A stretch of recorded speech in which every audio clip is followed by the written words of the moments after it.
Welcome to the show!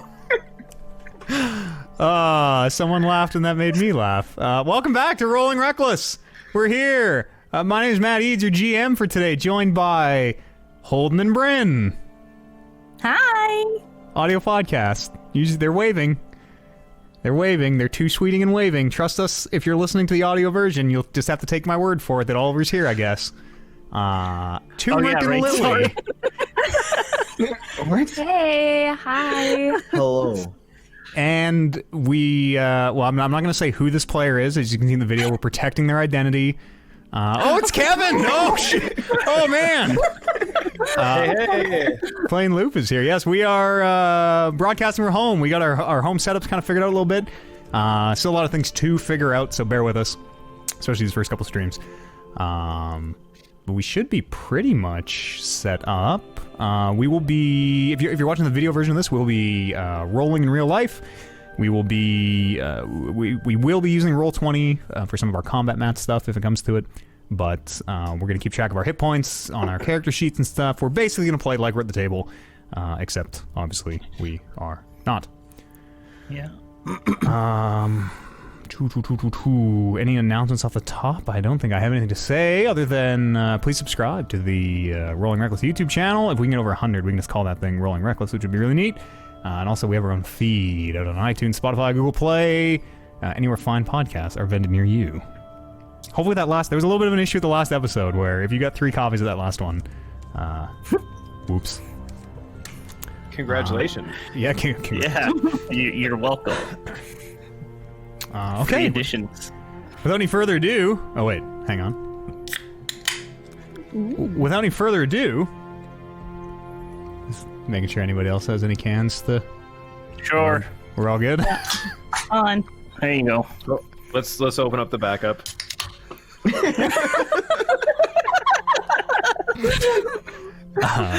Welcome back to Rolling Reckless.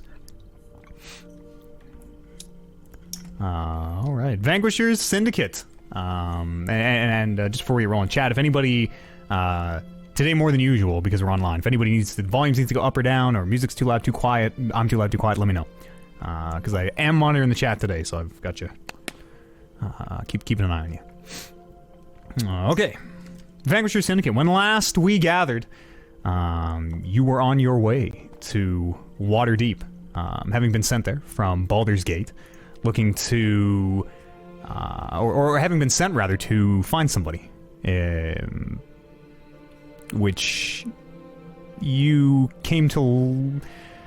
It isn't really clear how much you knew about this person, but you were sent to find Penumbra, this Warforged magnate that you met in Baldur's Gate, sent to find his granddaughter in Waterdeep, and he was willing to pay you 5,000 gold if you could get her safely returned to him in Baldur's Gate.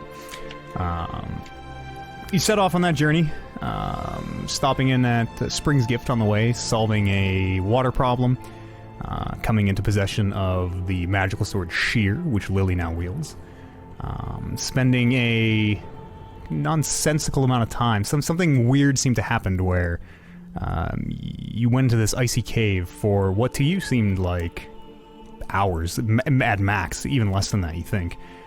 But apparently months had passed in the outside world. Almost 60 days, you learned. And you proceeded on your journey. The severed head, or maybe severed head is not the right word, not the right way to describe it, but Regis in tow, who is a, well, disembodied head. Yes, quite literally a disembodied head. He was your other task that you've been sent to accomplish on your way to Waterdeep. He needs to be reunited with his body, and was offering to, or willing to pay you to do so. You continued... Sorry, we're losing my spot on my notes here. You continued on to Waterdeep, stopping in at the village. This is where my notes are lacking. Of Bleakburn. There you go, thank you. Of Bleakburn, yes, where some of you sampled the local delicacy, a drink that seemed to be made of some, well, you weren't really sure, some sort of form of hallucinogen. And most of the party took it, some of it wearing off, before the combat with Dread, where you re-encountered this tiefling who had been kind of shadowing the party, it seemed, via Holden's dreams. Big old piece of shit. That's right. You re-encountered Dread. You met Rolton Locke.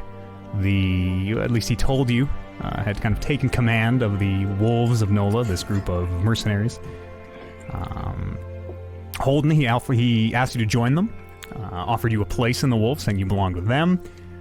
You turned him down, and he seemed to vanish, seemed to disappear. The cart, or a cart, you kind of assumed laden with these sleeping village members, disappearing right alongside with him.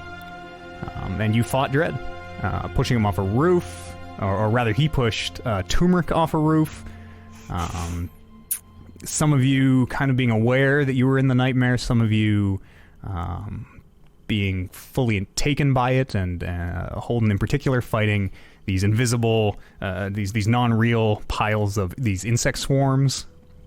But you did eventually defeat Dread, where he detonated another of these leather cords that you've come to recognize, saying that Dask sends his regards, and exploding in a fireball.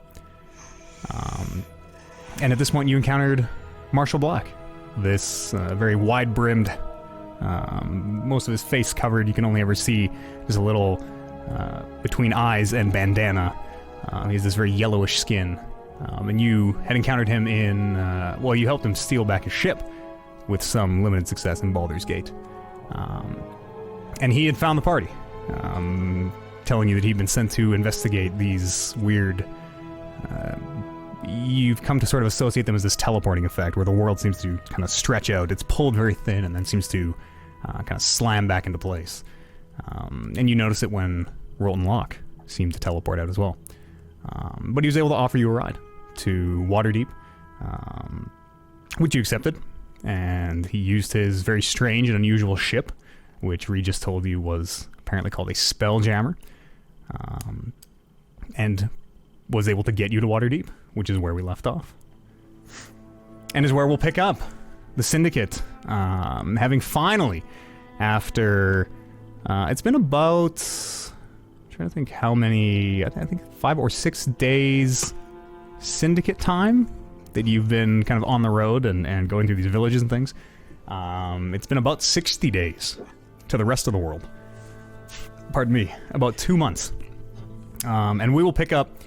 We'll do a little bit of a time jump between last episode and this episode, where we left off. You were on the ship, so if anybody has anything they want to do, talk to Marshall, or any ship business before his ship is brought into the docks, into the harbor, where it is men with ropes waiting on the docks throw over to the ship, and you, the party, have to kind of pull the ship in and help get moored.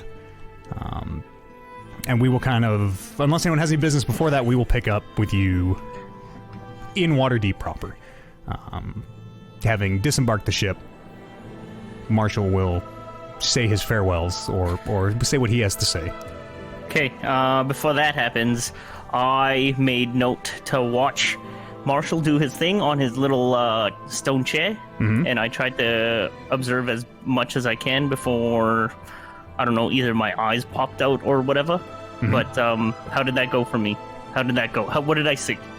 I remember seeing him just like sitting down, grab the arms. I don't know if he said anything or if he did anything with his hands, but I just want to know what I saw for him to activate this teleportation. Sure. I'm trying. I think we did this at the very end last time. I'm trying to remember what we.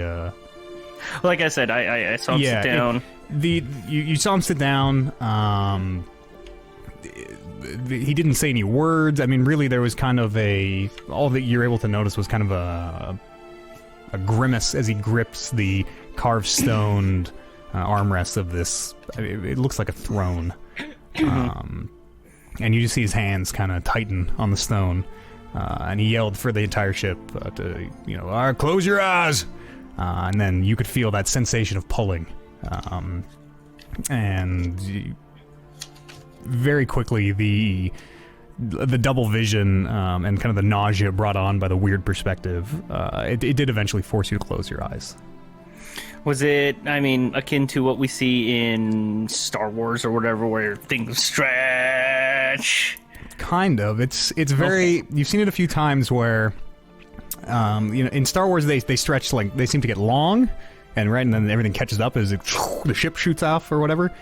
Okay, I'm just trying to get an idea. It very much seems like it pulls. Everything kind of pulls wide for a second, but while that's happening, you can still see the world as it is. It's this very disconcerting, almost two separate images laid over one another, and then they very quickly spring back into place. Okay. Also, you have Mort, the son of Braden, the mayor of Spring's Gift. Oh, right, that kid is on the ship with you. That's right. I made sure to shelter him when the ship was doing its transport thing. Mm-hmm. Probably puked all over you. Yeah. He was pretty seasick throughout most of the trip. You got the sense there maybe wasn't much left to puke onto anyone. But after the jump, he's still a little green, but he seems okay. It's great. So what do you guys think we should do with this kid? Does anybody have anything they want to do pre getting off the ship? Otherwise, we'll skip to the docks. All of us will be on the docks. The ship will have been moored. You watch Marshall give a little bag of coins to one of the dock hands. Is he gonna exit with us? Is he Yeah, he's disembarking with us? Yeah, he's getting off the ship with you. Right. He's got a big, wide leather hat, kind of a little dip in the top of it. His face obscured by this bright red bandana. You can always just see this little kind of slit of. It seems very, very yellow, almost like bordering on neon. The tone of his skin, and he has this big. You're not sure what it is. This metal device that he wears on his hip. This seems to be a weapon of some kind. Is the dock? What time of day is it? Oh, that's right. So you had left. Do you know what time of day it is, Kev? It should be super late. It was, yes. When you left the pre-jump, it was night. And you noticed this at the end of last episode, Holden. In that moment of confusion, the first thing you could feel was the sun on your face. And you could hear gulls. And it appeared to be, you would guess, noon? Okay. Marshall, I remember at the end of last episode, which was 2 weeks ago, even remarked on the change in time.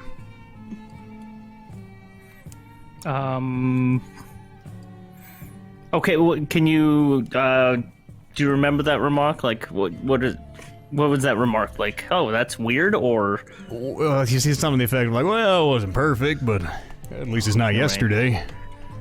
He's kind of glib like he always was. And before you'd left, he had offered as well to. He claimed he could get you there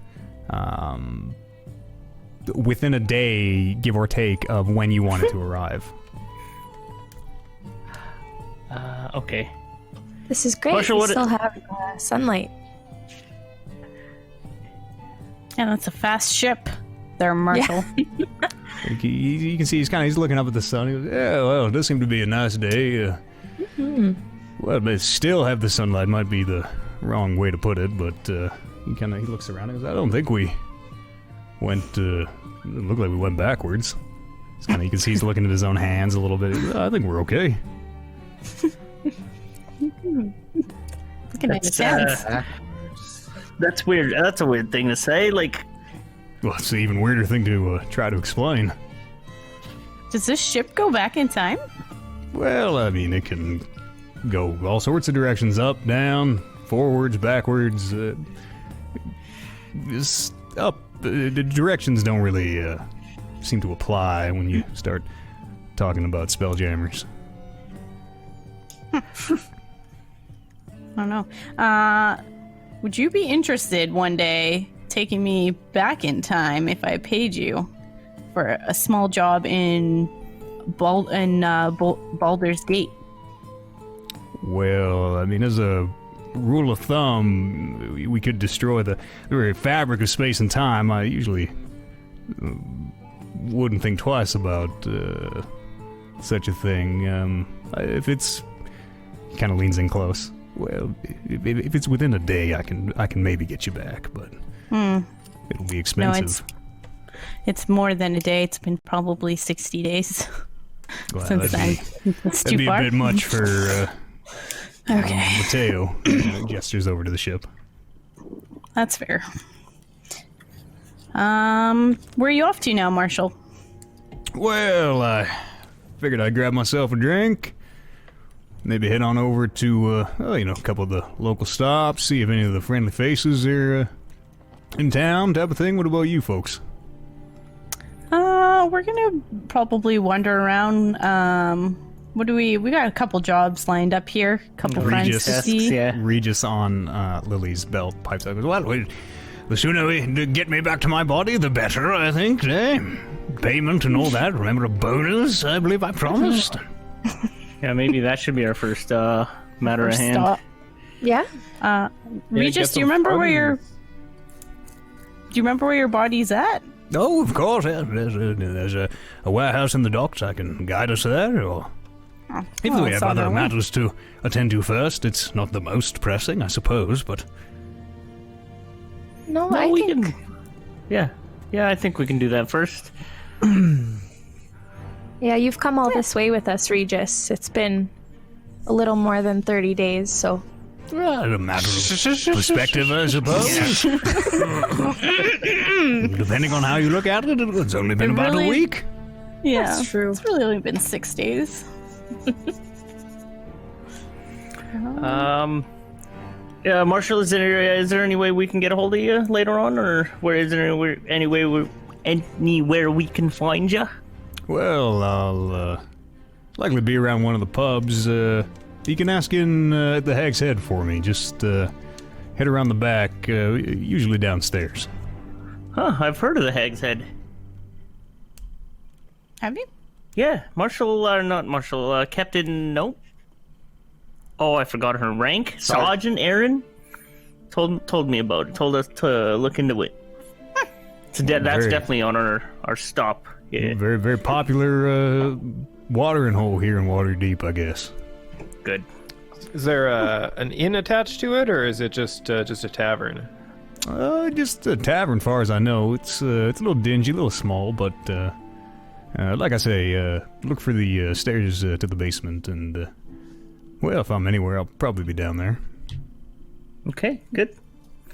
Well, thanks for the ride, Captain. I'm glad we ran into each other. Well, of course, we seem to keep running into each other. Wonder if that's by Wouldn't, coincidence. Well, I wouldn't be surprised if we see each other again sometime in the very near future. Can I insight check him and see if he's following us? Sure. Go ahead and roll an insight check. Good job, Loop. Always forget the insight. I know. 18. 18? I'll text you. Ooh. Okay, yeah, Marshall, we'll definitely catch up with you. There's a lot of conversation I'd like to have with you. Oh, of course. Maybe I'll buy you a drink. That'd be great. Yeah, thank you for the ride. Let's Let's get this head back to its body. yeah, let's say we find Regis's other half, other Better 3 half? quarters. Question mark? Turmeric, you feeling all right? Yeah, I'm good. Okay, good. Soaking it in. Is the kid all right? Oh yeah, we forgot about Mort. Who's got Morty, more? how are you? Throws up a little bit. Oh, Okay, I just pat him on the back. that kid's gonna need some water. Yeah. I've sent your insight to you, Kevin, right now. Keeping. Loop, everything all good on your end too? Yeah. I mean, we could probably hit a inn at some point after we get this guy. What time of day is it? Is it? He said I it was guess, like, earlier, but Yeah, you guess maybe 1 or 2 in the afternoon somewhere. okay. You should have your insight thing. Where did you send it? WhatsApp. Oh, okay. Okay, Reg, I don't know where can we find your place? Where's your home? Warehouse. Where's your body other reside? Where's your I body? might hesitate to use the word lair, but it's well, you'll see. Do you know the graveyard in the City of the Dead, a rather large section of mausoleums and that type of thing? Very unfamiliar with the city. I'm sure we can ask. Sounds kind of creepy. How familiar It sounds is very everybody interesting. with Waterdeep? That's a very good. Is this everybody's first time I think so. to the City of think Splendors? So, yeah. Yeah. It's my first time. Okay. I've never been here before. We need. No, we're we- pretty foreign. We're losing a little I'd say, like, J. We need more J. I probably read a little bit about it, but I've never been here. Yeah, you would have Yeah, it's- definitely read enough to Yeah. know kind of the general layout of the city, I suppose. You know, the City of the Dead is a huge section of the city, which is it is a graveyard. It has been cordoned off to contain tombs, mausoleums, so on and so forth. It is not. People live there? No, it is quite literally a huge cemetery. It is not used anymore for the most part, except for a few kind of very rich families who still have active crypts and things there. It is full for the most part, so most bodies now are actually buried outside the city. But you do know, at least loosely, of the area. Okay, in relation to the harbor where we are, is it within the city? Oh, yes, I'll have to head quite far north, past the trade ward, and a good ways into the city. And as Regis is kind of rotating, just hanging there, as he faces this large castle, which Waterdeep is kind of built to. It almost straddles a mountain. At the base of the mountain, you can see there's a very large fort or a castle. And he kind of, points as you've become accustomed to this disembodied head pointing with his eyebrows. Just follow the line down from the Castle Waterdeep and it leads you right to the City of the Dead. Perfect. Sure, I've always let's go. wanted to go there. Can't wait. Yeah, I'm gonna start walking off already. Yeah, while we're walking, Regis, would you mind telling us a little bit about what it did? Oh, sure. What would you like to know? I mean, granted, it's been quite a few years since I was here, but Who lives in that castle? oh well, lives there. I mean, no small number of administrators. There's no king per se, if that's what you're referring to. A little bit, yeah. Like the governing body resides there? Again, no, not a not king? resides there. No, it's more a sort of a relic of a decadent past type of a thing, as far as I'm aware. As to who rules Waterdeep, I suppose it. Some say the Masked Lords, this shadowy cabal of merchants, and controls the coin. Some say these enigmatic highwaymen, vagabonds, a criminal underground type of situation. Some say, like Baldur's Gate, the guilds. It's really a bit of a melting pot here for political power. I heard Marshall, Captain Marshall, mention the highwaymen once. He was very vague about it. What can you tell me about the highwaymen? I don't know much more than you do, I'm afraid. A group of 4 individuals, I gather, that control most or all of the criminal underground here in Waterdeep. Do you mention that your lair is in this castle, or it's around this Oh, castle? no. City of the Dead. You follow the hill down from the castle and lead you right there, but... City of the Dead, that's where your lair resides. Is there other people that live in that area? Or is it just you? Well, living is not perhaps really the technical word for it. I suppose there might be all sorts of things under the City of the Dead, as far as I know. Have you come across lots of other creatures there? Well, just the dead. Just the dead? See, So I there's think you lots of... perhaps have the wrong idea about... As I said, lair is a bit macabre. Really more of a warehouse, I suppose. A warehouse. Okay.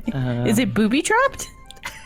Well, of course, like anything worth hiding away. Okay, you're gonna tell us where those traps are, I assume. No, I thought we'd all fall into them together. We're a team bonding experience right here at the finish line. When you practice.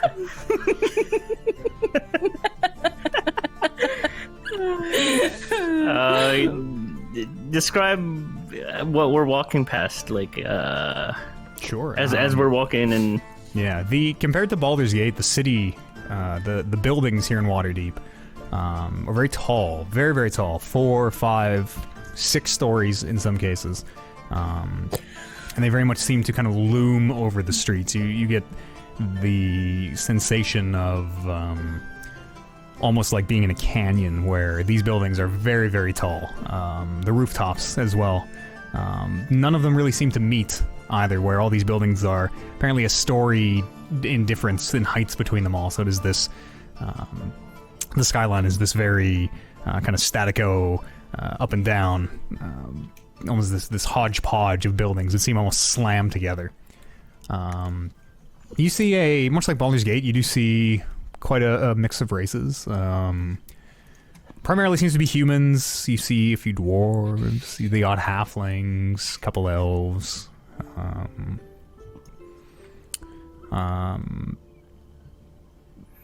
what is the vibe of the city? Very much I like asked that because I just ask what's the general vibe? Are people just going about their business and whatever, or is there a strong like security presence, or you do see some what you would guess to be city guard. You do see, pardon me, quite a few, if they are guards, these kind of short spears and matching chainmail and insignias, but it doesn't seem like it just very much seems to be business as usual. Nobody's really paying you second glance. Every now and again, someone does kind of look twice at the severed head that you're holding, who is kind of like, oh, no, we need to take a right up here and just pass the magic shop, and there are a couple times where like someone looks at him and he kind of gives him a big old wink back, and this person, whoever, scurries away. But people seem to very much just be minding their own business. Nice. Okay. Are there any flaming fists in this area, by chance? Not that you can see, no. Okay. You don't recognize their insignia anywhere. You don't see any of the telltale armor. What do the guards and the security or the officials look like? Do they have any sort of particular markings on them? They have an insignia, which they all share. It looks like it is a crest, so it is, the shield shape, but it has a crescent moon facing up between two peaks. You would guess them to be mountains, maybe even the mountain that Castle Waterdeep is built on, and then the reflection of that moon in some body of water below. It very much looks like the kind of side peripheral view of Waterdeep, the silhouette of Waterdeep. Okay. Regis, I noticed the guards have the particular crest. Is that like the sigil of Waterdeep, or of their order, or what? Oh, just the sigil of the city, city guard, very likely. Probably paid salary. You follow it all the way down. I'm sure they work for some masked lord or another. What can you tell me about these masked lords? You mentioned them as well. Shadowy cabal of merchants, like I said, control the coin, and because of that, they control many of the swords in the city. And, well, they are literally masked. Nobody knows who they are. They hold an open court where they all wear these ridiculous garish masks and red robes and the whole to-do, but you'd be a fool if you think they were really the ones in the masks there. The masks themselves, I suspect, are likely a form of mask. Are the security guards easily bribed here? Well, depends what you have to bribe them with, I suppose, and what guard you meet on what day. Everyone's a little different. You might be more likely to be paid off if you woke up in a better mood type of situation. Okay. But, like, have they been known to let things come in and out of the city easily, or...? I'm sure guards everywhere have been prone to... Okay. Okay, just knowing. Just wondering in case we get caught in a situation, as I typically do with police. They haven't. He's kind of he you can see him like kind of turning and following a guard who passes as you're having this conversation. Well, they haven't settled down anything yet, so I mean, it's more. Yeah, I mean, like, I guess Lily is holding Regis up and kind of just walking, and we're walking, and nobody is in particular alarmed by this. Several people are, but like I say, they kind of stare, and then Regis either like makes a face at them, or they just pass you as they're walking the other way on the street. What I'm trying to sort of figure out is, like, there is weird shit in general going on, and people, even though they might be a little bit startled, are not alarmed. Like, people aren't running to the guards being like, "Hey, these fucking guys are holding a severed head." Oh, no, of course not. You think a talking severed head is the strangest thing to happen in the streets of Waterdeep? Not even probably top 1,000. Probably top 10,000. Okay. They have a city of undead here. I'm sure they've seen. I don't. Nobody really. said it was the city of undead. Just a graveyard cold city. It's just the city. I think. Do you have any? Undead. Do you have any suggestions for a good inn or somewhere to spend the night here? Well, it's been quite a few years. The Yawning Portal is always a mainstay, I know, but more for its rather legendary heritage than a good night's sleep, I'd gather. There are no shortage of inns. I'm sure you can find something suitable to all sorts of tastes. Regis, I'm kind of confused. You say it's been a couple years since you've been here. Well, I don't know. I think it's a few, I believe I said. So you had traveled to Baldur's Gate separately from your body a few years ago? Well, we were traveling together, but separated at the gate of the gate, as it were. And then... It's been So a few was years, it- I believe. Maybe it made me even bumped over with a weird time-skipping thing we've seemed to be doing. Yeah. So you've been separate from your body for a couple years then? Oh, yes, at least, it must be 3 or 4 now. Holy shit. How long can your body go without your head? Well, I hope at least 3 or 4 years. Does your body, like, move? Like, well, your head's not attached? Like, can you send it to do things? Like, is it doing chores? Is it keeping up on the chores at home or what? That'd be nice, but I suppose we'll find out when we arrive. Is this Yeah. the first time you've done this spell? Well, it's not really... that question doesn't really apply in the way you think it does, but... Oh, okay. No, I've been this way for quite a long time. A long time. Does Like, your when we body- reunite your head with your body, like, are we gonna have to do something to make them fit together? Well, Like, is I it gonna only just- paid you to bring me back, so if that were the case, rather foolish of me. Just gonna stick it back on. Okay, so a couple years. You haven't been here for a couple years. Fuck, this is crazy. Like, I'm just at a loss. Like, what have you been doing? You yourself have acquired what we think of as a shard of another reality, and a disembodied head is the hang-up here. Yeah, I guess you're right. You've seen a ship that can move through space and time, seemingly at will. Yeah, but like, really, the shard of winter and the boat really don't really wise ass and talk back kind of thing is why this is weird for me. Well, the shard might. Have you tried engaging it in conversation? A little early to rule that out, I think. Really haven't. It's just I'm sort of struggling to really understand how you've gotten by in Baldur's Gate as just a head. Well, you don't think bumbling old Regis can take care of his own, do you?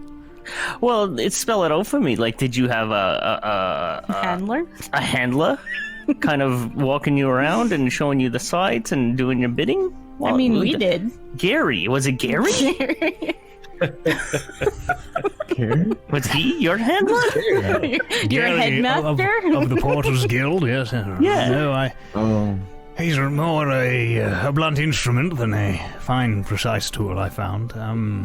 No, I have methods of working in the physical world, much as I am through you right now. You got me all the way here. Why is it so outlandish to think I pay another group to do a task here or there? That actually makes a lot of sense. I mean, you're the next people that you sort of talk to will absolutely wonder how you got from Waterdeep to here, and then just be dumbfounded, kind of like me. But people I'm sure there's a lot.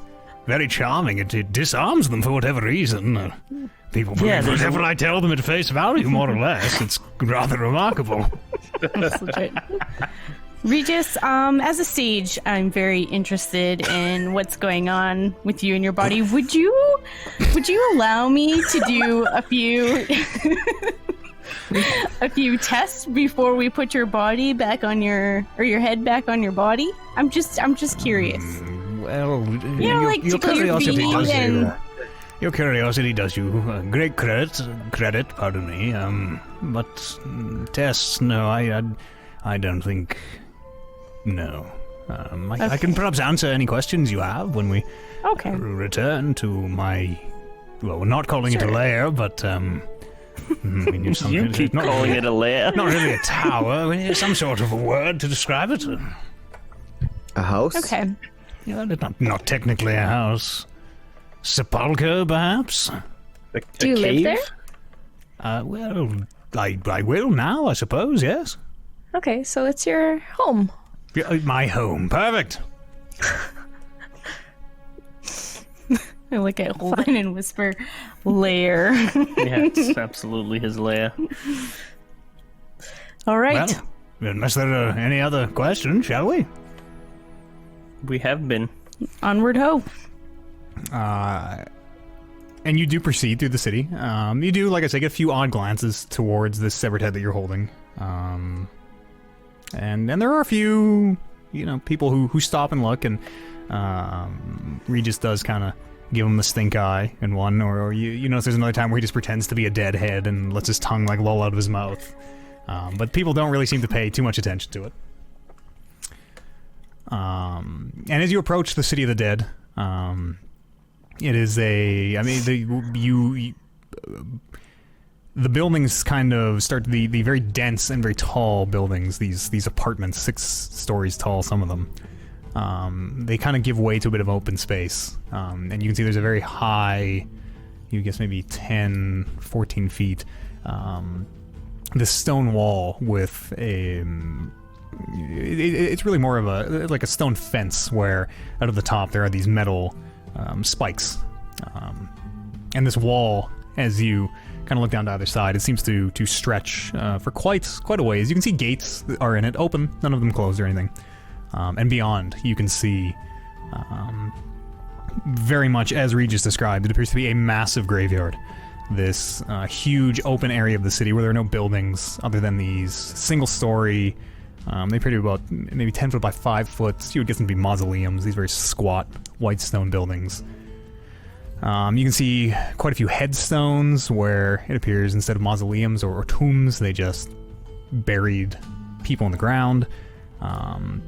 You can see statues, maybe marking some famous graves. Most of them pretty well worn. The faces have long since broken off, arms and legs missing from a lot of these statues. The place seems to be not in disrepair, but it is not actively maintained. Nobody is coming by and like scraping the moss off these headstones or anything.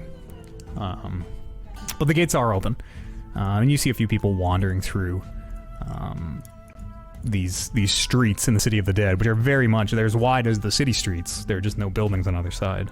These graves instead. And Regis is able to, he kind of directs you through it. And eventually he does lead you to one of these stone squat buildings, which looks just like all the other ones around it. No discernible markings or anything. There's no door, just a dark entryway that gives you a presence of space as you look in.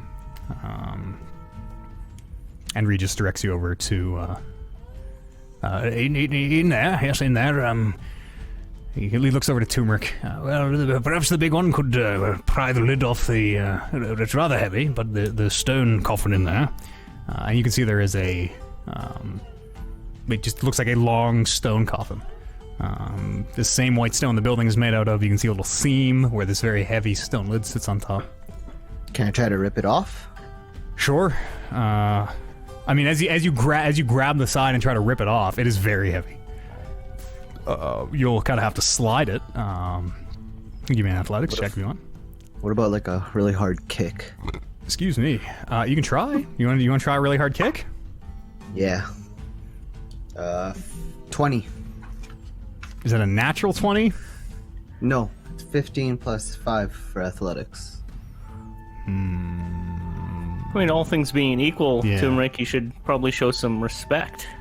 And as your boot, as you kick this tomb, and Holden says this, you look over at him with your foot just like on the lid of this tomb, and keep eye contact with Holden. You just slowly slide the lid back with your foot, and it bangs off the other side. And you can hear it echoing pretty loud. And as it is like teetering over, Regis goes, "No, don't let it fall. We have to." It falls over. I goes, "Well, we'll have to lift that back on after now, but well, that's a battle for another time, I suppose." So is this in a what do they call it? A mausoleum kind of thing? Or like Like, is this just an open tomb, just in the open air, or is it in like? No, it is in one of these little 10 foot by 5 foot white stone buildings. It is in a mausoleum. Okay. And as Turmeric, as you slide that lid off, there is this of air that kind of bursts out of the coffin, and as you look over, you can see there's a staircase that heads down. I want to check the doorway totally or a lair. anything. A layer. Can I check for any like identification?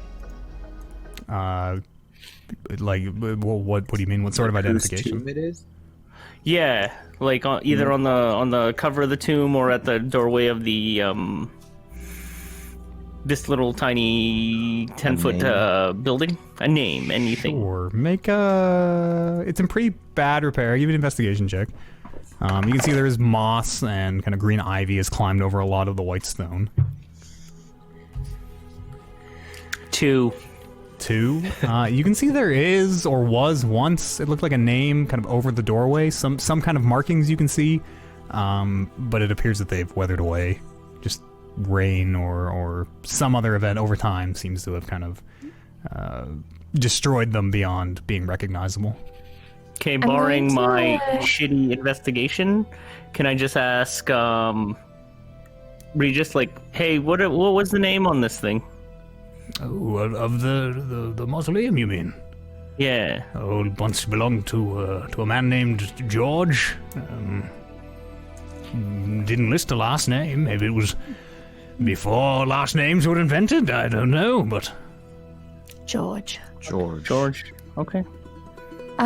Before we go down, I'm going to pull myself kind of in the entryway of this tomb. Can I take a listen and a smell to see if I pick up anything? sure. Okay. Roll perception I check don't with remember. advantage. Is the kid still with us? He is. Yeah. Mort is Yeah. like standing outside the mausoleum, just kind of like kicking stones, just kicking at the ground. You can hear him every now I'm and again. He's- assuming when we he's got making here, noise. were we rested when we got here? Yes, yeah, you rested before you left. Before you, Okay. you asked Marshall to like hold the ship for to let you sleep that night. For a bit. Okay, I'm gonna cast mage armor on myself while Sure. they're doing this. And I as- rolled an 8 for that perception check. Was that with advantage? It was, yeah. Okay. Holy. I know. Must have been the yeah. Yeah. You smell. You can't hear anything. You can hear Mort kicking at the stones and kind of just Oh. quietly whistling through his teeth. And you smell old musty air. It smells like you would expect a old tomb to smell, dead, unmoved air. As we walk down the stairs, can I like examine the walls? Sure. Just looking for like if there's like scratch marks or like anything that would indicate other than regular wear and tear. Sure, yeah, you make a perception check as you head down if you want. As you cast your mage armor, and the glow briefly illuminates the space, Regis, expecting trouble, are we? Oh no, it's just something I do every morning. I just forgot to do it this morning. Yeah. Plus, you haven't been here for a couple of years, so who knows what's going to be down here. I suppose that's a very good point. What was it? Perception? Yes. 2, but I rolled a natural 1. Doesn't. You just stare. It's Somebody good to me. built some stairs here at one point. What is the lighting situation down into this stairway? It is dark. It is pitch black. And as you continue to descend down it, only about 10 feet or so, the light does give out completely. From out of my shield, I cast dancing lights. That's 4 little globules Sure. As these 4 of blue torch. blue little flames kind of fly out of the mouth of your shield, which we established last night looks like the mask from The Mask, right? But before, Yeah. like the wooden mask. Okay. Yeah, that's exactly how it looks. So within this dim light, you can see this staircase only goes down about another 10 feet, it seems, and then it opens up. You can see dirt floor and room beyond.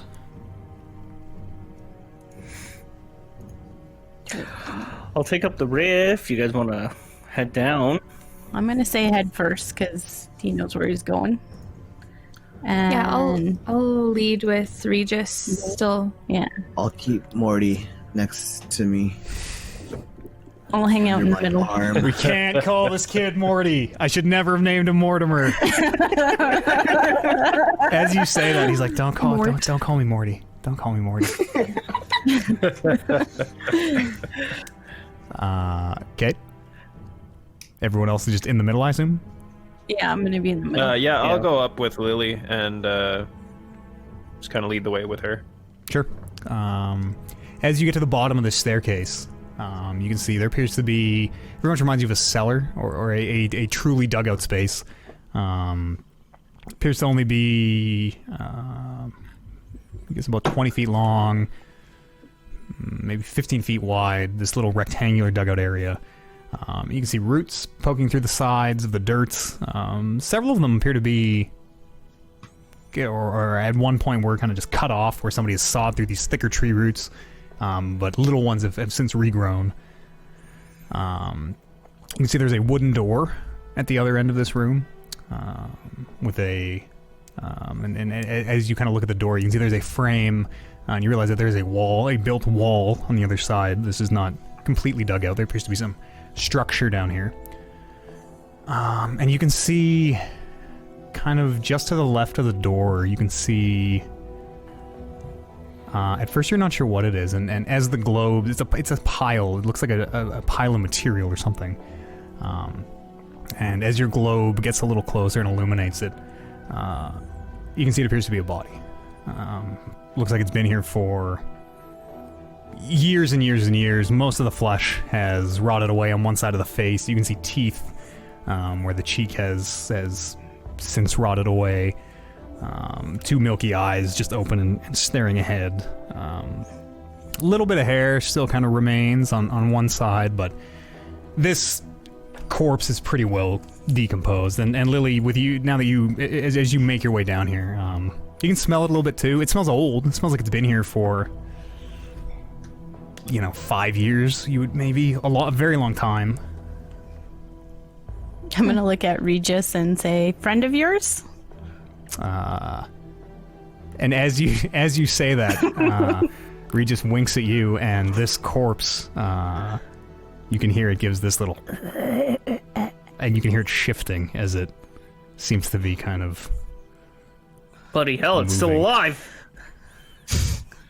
Please tell me that is a friend of yours.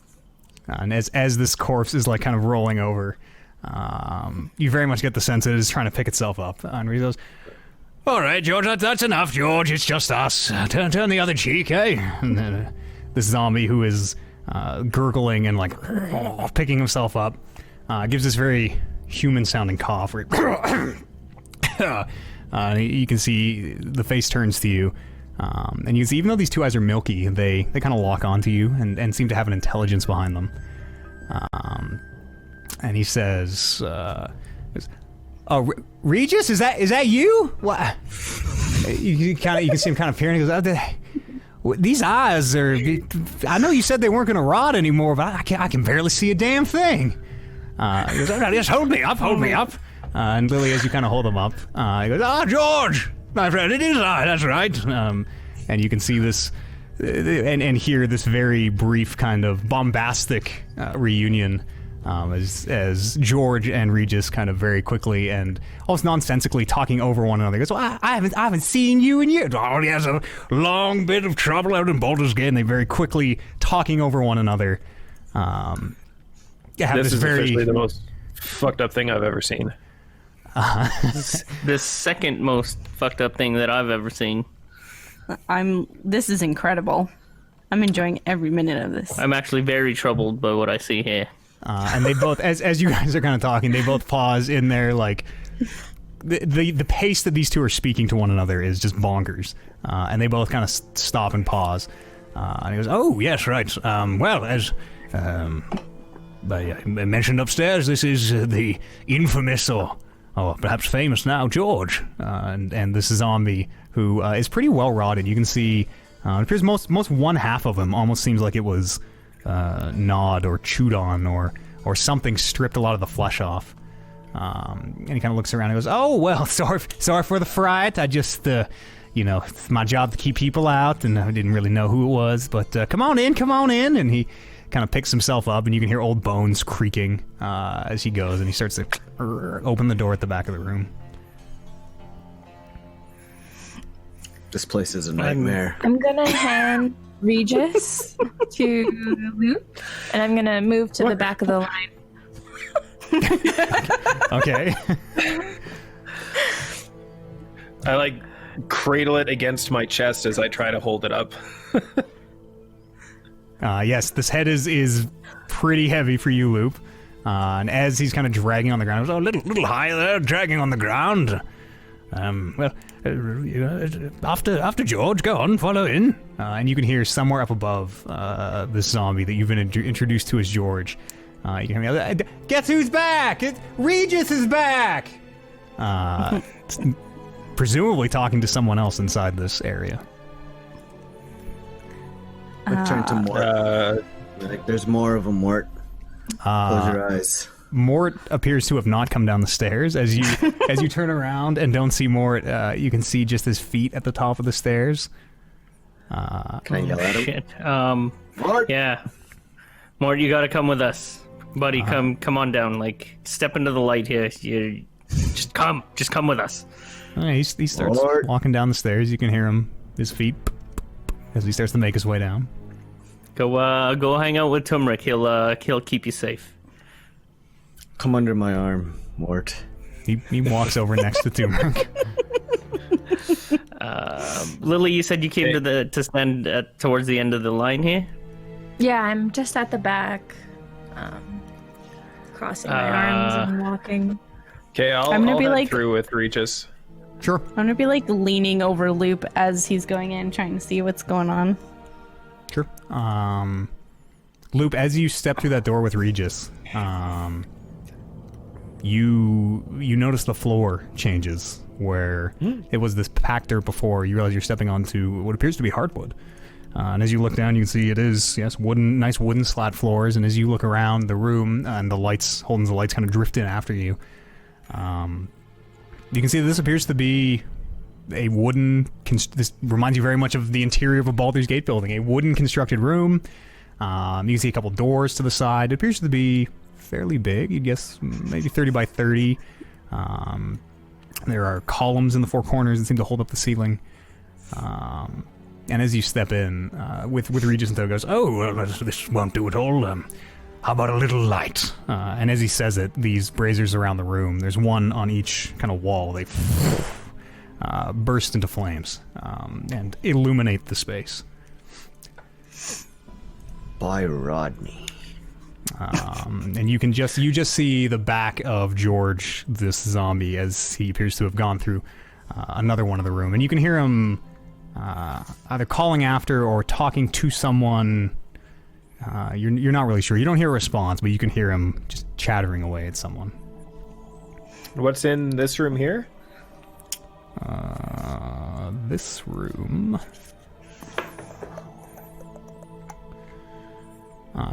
Is let's see here, the braziers on each wall.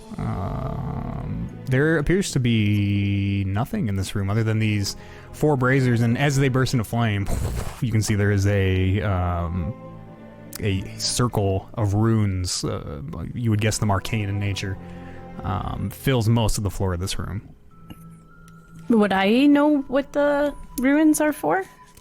Make an Arcana check.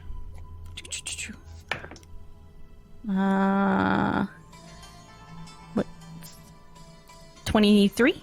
23? Yeah. You do know what these runes are for. I will WhatsApp you what these runes are for. Okay. Sweet.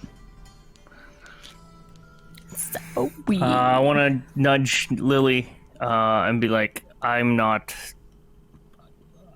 don't know how to feel about this. I'm actually very, very on guard here. Just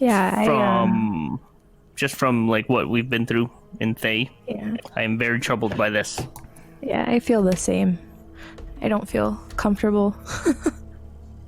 Yeah. So I'll sort of stay on guard. Do I get a feeling of, I know Regis has always been friendly, and this George guy seems pretty on the level, I suppose. But what sort of feeling? Are you trying to insight check? I don't know. I'm just feeling uneasy, and he's talking to more people who are in the dock, and I just saw a zombie stand up. Why don't you roll me an insight check? I'm very uneasy. Regis, how many more friends do you have down here? That is a natural 20. Ooh. Natural 20. You kind of get the sense that your unease is very much the like part of it is definitely caused by just the strangeness of the scene. You very much get the sense that you're probably right to be cautious given what you and the rest of the Syndicate have seen in the past. But you don't think Regis is gonna betray Okay. you, or Malicious. Okay, but you think that if he was gonna, he's had ample opportunity to betray you till now. Mm-hmm. But again, you definitely at the same time you feel that you definitely aren't getting the full story. Sure, I will stay on guard. Sure. Oh God. Okay, I'll walk around these runes to the other side of the room and then go through the other door. And as holding Regis, as he sees you take the scenic route, he goes, "Oh, taking the scenic route, are we? Oh, it's very wise. Never step on a circle. You're not sure what it's for.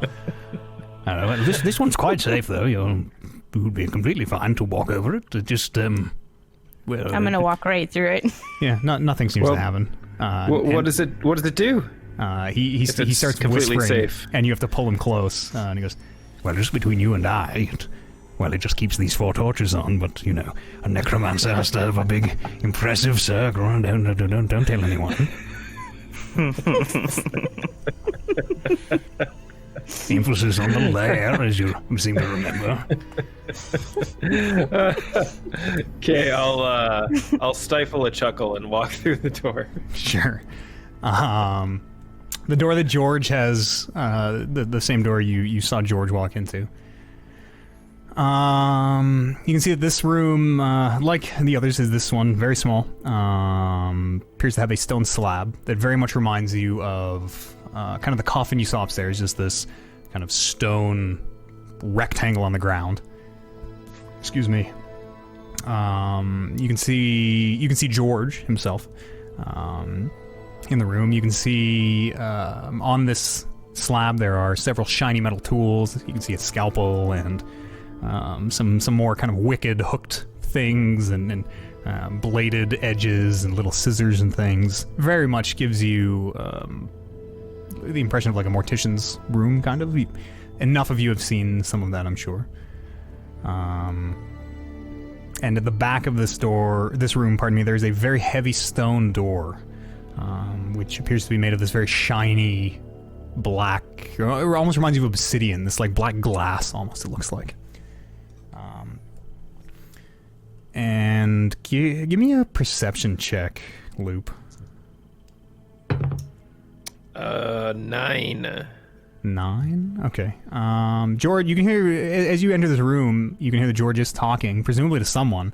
It seems that the kind of the dirt and the stone walls down here seem to almost absorb the sound, giving kind of an even spookier atmosphere.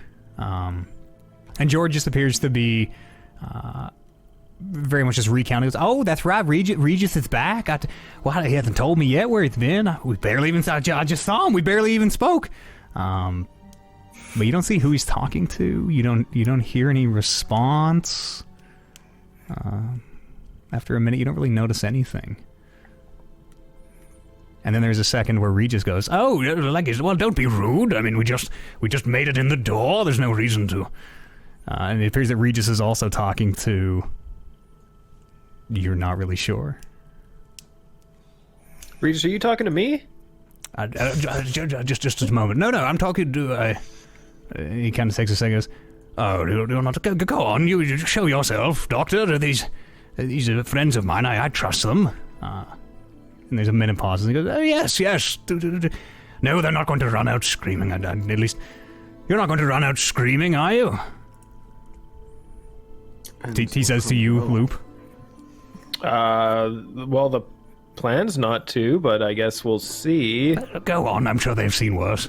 And there is this just slight sensation of something almost like static on your skin, and there's just this very, very faint.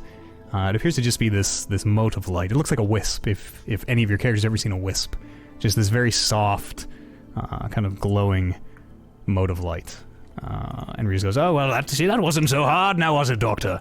And this light pulses for a second, where it seems to get brighter, and you can hear this voice goes, "I suppose that wasn't so bad, no? Well, and is there anything you need? I'm very busy, you understand." And every time that this voice seems to emanate from this space, this light kind of pulses, and he goes, or Regis rather says, "Oh well, that is." Hang on, my accents are all getting mixed up.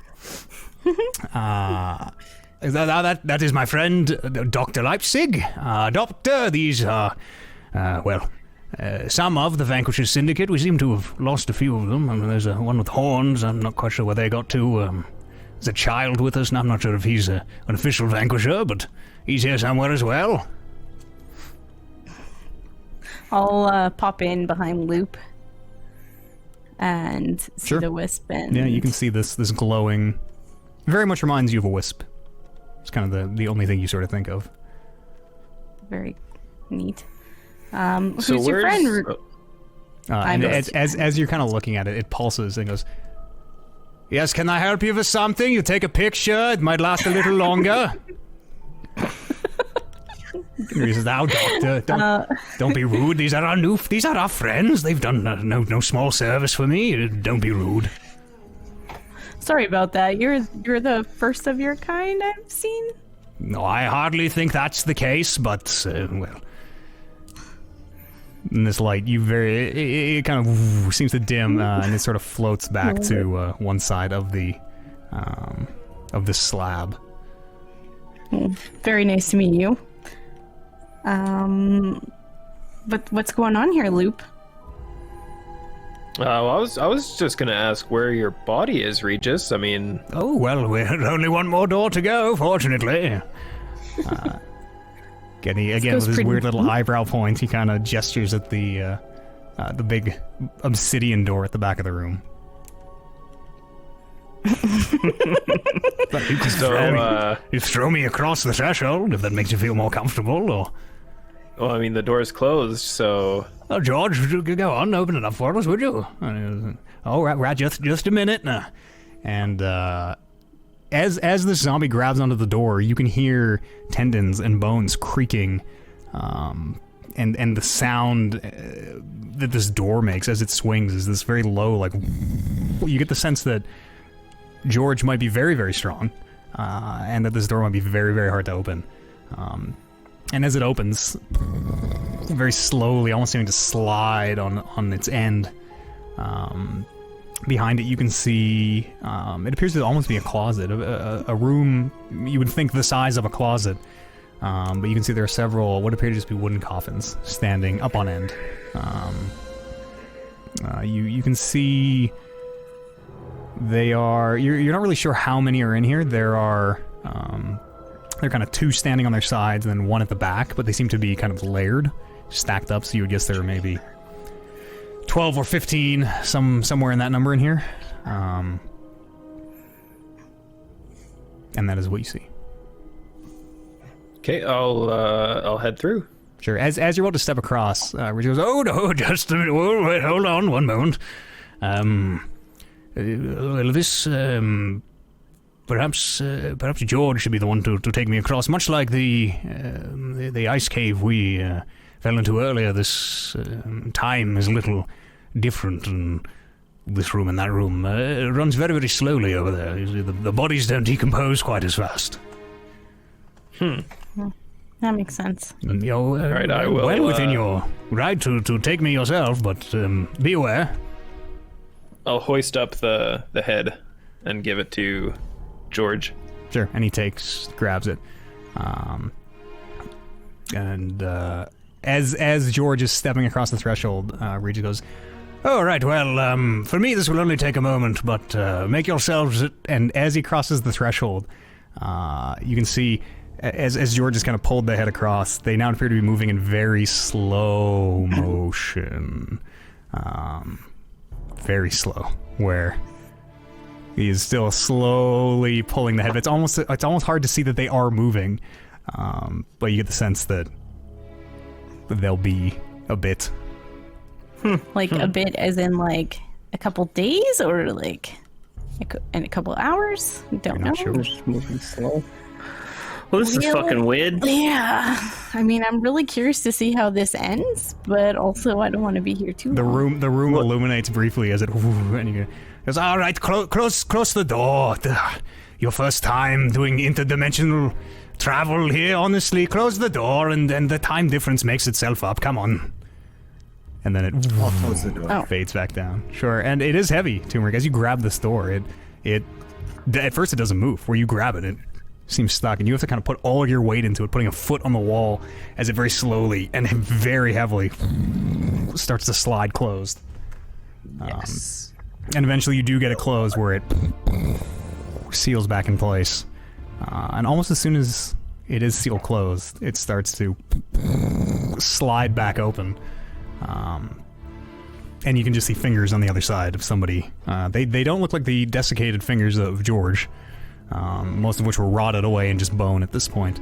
But you do see two, they look maybe a bit pale, but flesh and blood fingers as this door slides back open.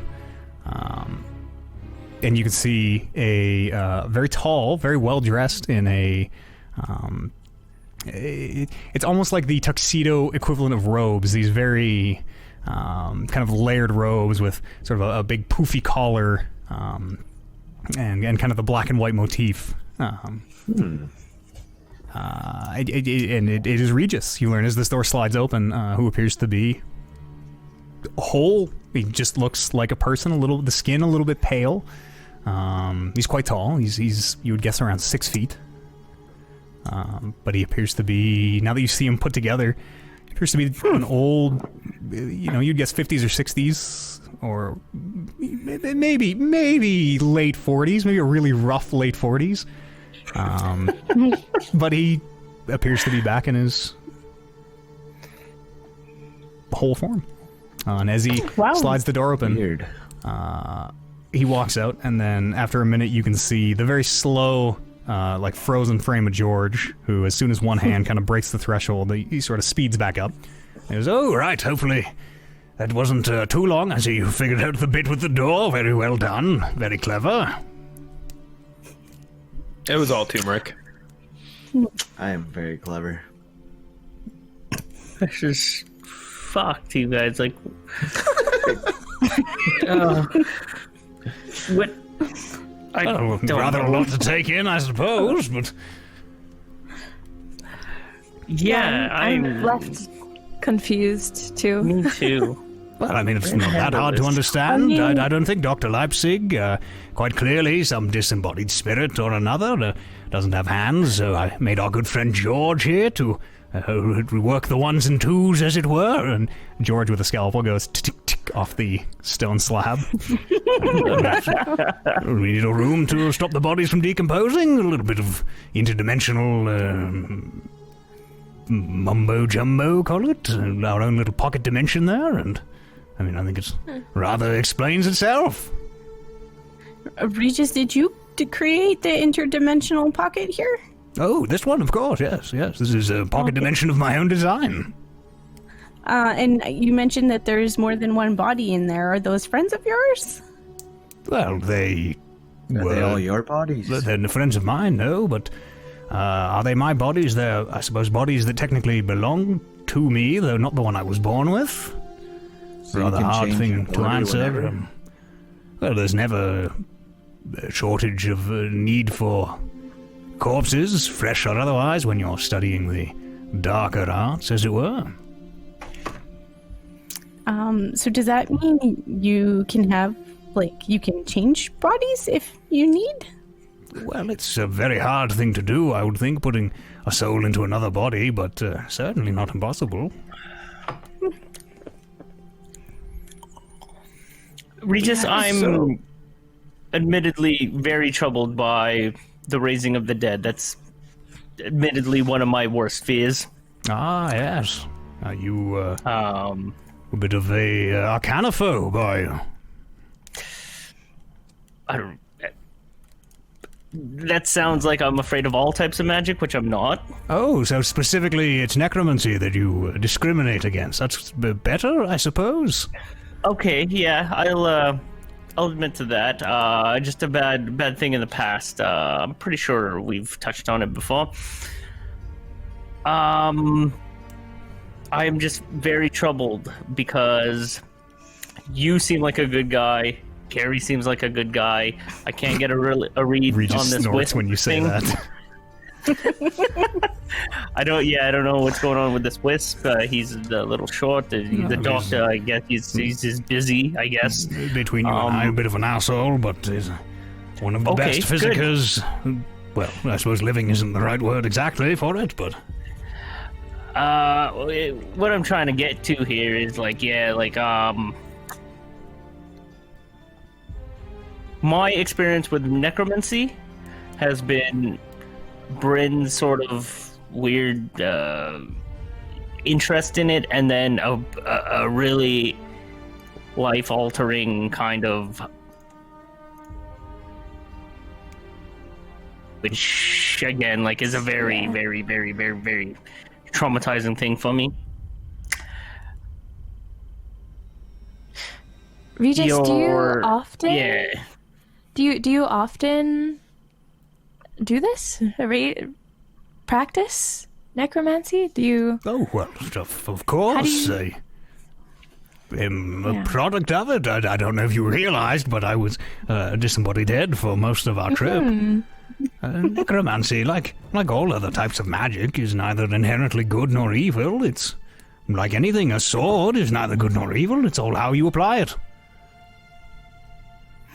Absolutely, I 100% agree with that. Mostly because I'm still struggling to find someone to teach me the arts. You wouldn't happen to know anyone, would you, Regis? Well, I might know accomplished necromancer, perhaps maybe even owns his own underground lair. Lair. I might use the word. Maybe looking to take on an apprentice if you can see him kind of looking you up and down. If you have what it takes, I suppose. Not for the faint of heart, you understand. Dealing with life and death, sticking a spoke into the balance of nature, as it were. A stick into the spokes, rather. Yeah, I would definitely be interested if you're looking for an apprentice, willing to take any tests that you need to prove that, I'm definitely all about keeping a balance, but I am very interested in those arts. Oh, a test? An excellent idea. I have the perfect one in mind. But I suppose first your payment, yes? A job well done, maybe. There you go. Now we're talking. Well, accompany me into really the only other room down here, my study, and we'll get you squared away. And he starts walking out the still open door back into the main room. And you can hear him open one of these other wooden doors. The other wooden door in the main room. And you can also hear the of torches flaring into life, much like the braziers in the main room. Well, come on, you can hear him calling down. Do we want to get paid or what? Yeah, I'll follow him down. Yeah, follow him in. And his study appears to be a true, very lavish study. You can see a big polished wooden desk sits in the middle. You can see bookshelves along all the walls seem to be made of the same wood as the desk. Several of these little torches, which as you get close, you realize they don't cast any heat as you kind of bring a hand close to one. Light the room. You can see several little jars up on a couple of these shelves behind him. The desk is covered in papers, appear to be medical drawings. A very high-backed leather chair that he's sitting in. And he goes into one of the drawers on the desk, and you can hear keys being twisted in drawers. He slides the drawer open and goes, "Okay, right, what was it now? Was it 400 gold, I believe I promised?" I didn't write it down. Let me check my notes. I don't know if I wrote down. I think it was 750. Yeah, I thought it was pretty. Oh, 750 you thought it was? 750 and then a bonus. Oh, well, the two of you thought it was 750. Well, including the bonus, right? Well, I have Don't something. we have this written in paper? Well, I'm checking. you should have it written in paper. Matt, the DM, knows. Oh, shoot. I don't think I have it written down. While they're... Well, unless anyone is willing to call me on my bullshit, I guess we'll call it 400 gold. Loop, did Gary give you like a anything? Piece of paper? Do you remember? No, he wasn't really the There is this paper type of guy. of a bag of coins hitting the desk. He goes, Well, it was 500. It was the actual number, Yeah. but I suppose we could do like 600. A little bit of a bonus, as you say, and well, I That's do have awesome. That sounds fair. I do have something else in mind as well for a bit of an extra on top. Oh, Are you gonna what did turn us you... into corpses? Yeah, because if that's what it is, I don't want that. Oh no, well yes, it was a corpse each, but if you're sure you don't want, Oh, I'll you take one. suit yourselves, I suppose. No, it was it's a rather delicate subject. Count your coins, and I'd have a word with you, Bryn, alone, if I might.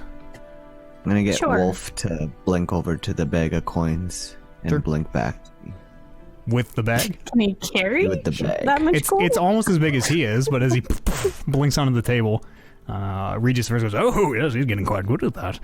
It bites onto the bag and it blinks away. The bag disappears as well, and it does reappear on your shoulder.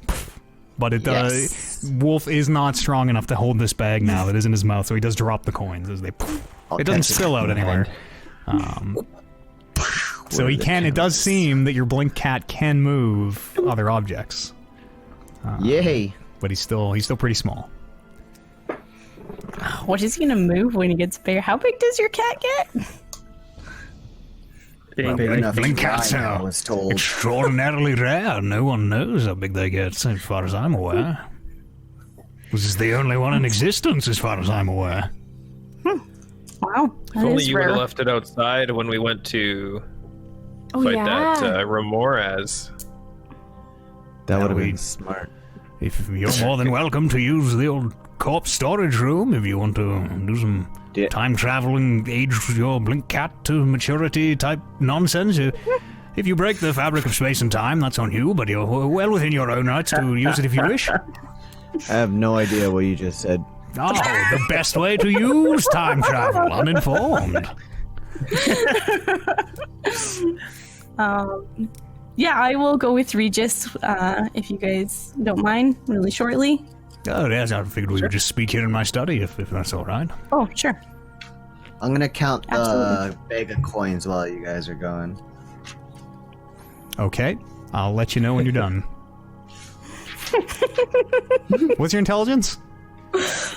Really low. Okay. And as everyone Minus leaves, one. -1. Okay, well that's your modifier, so it's probably Or, so what, it's a 9. 9. Okay.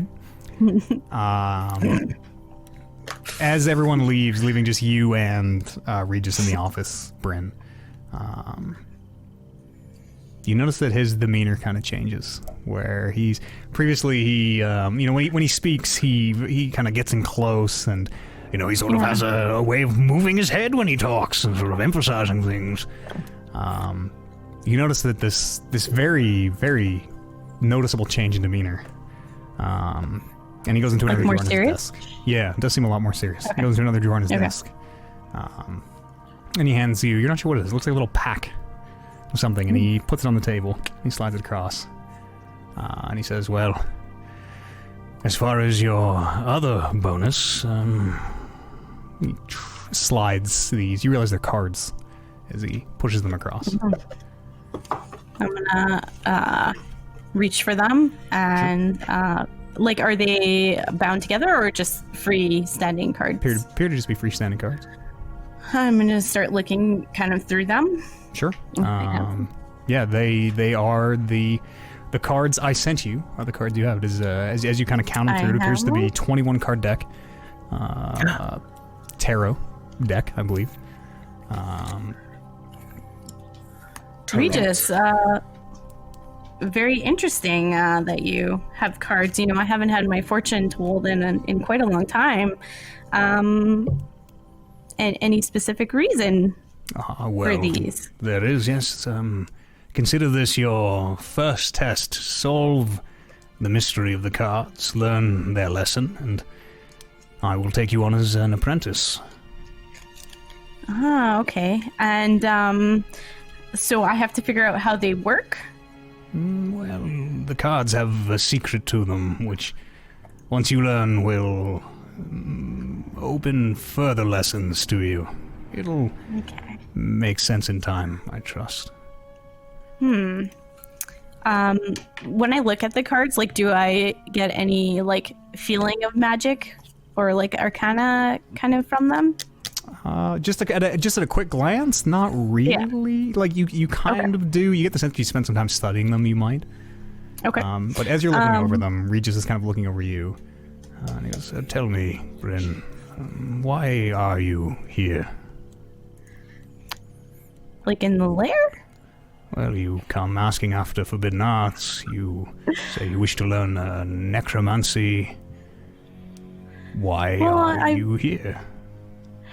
So, I've come here because I am very interested in necromancy. As Holden had mentioned before, we did sort of run into an event previously that dealt with necromancy, and it was pretty traumatic for most of us.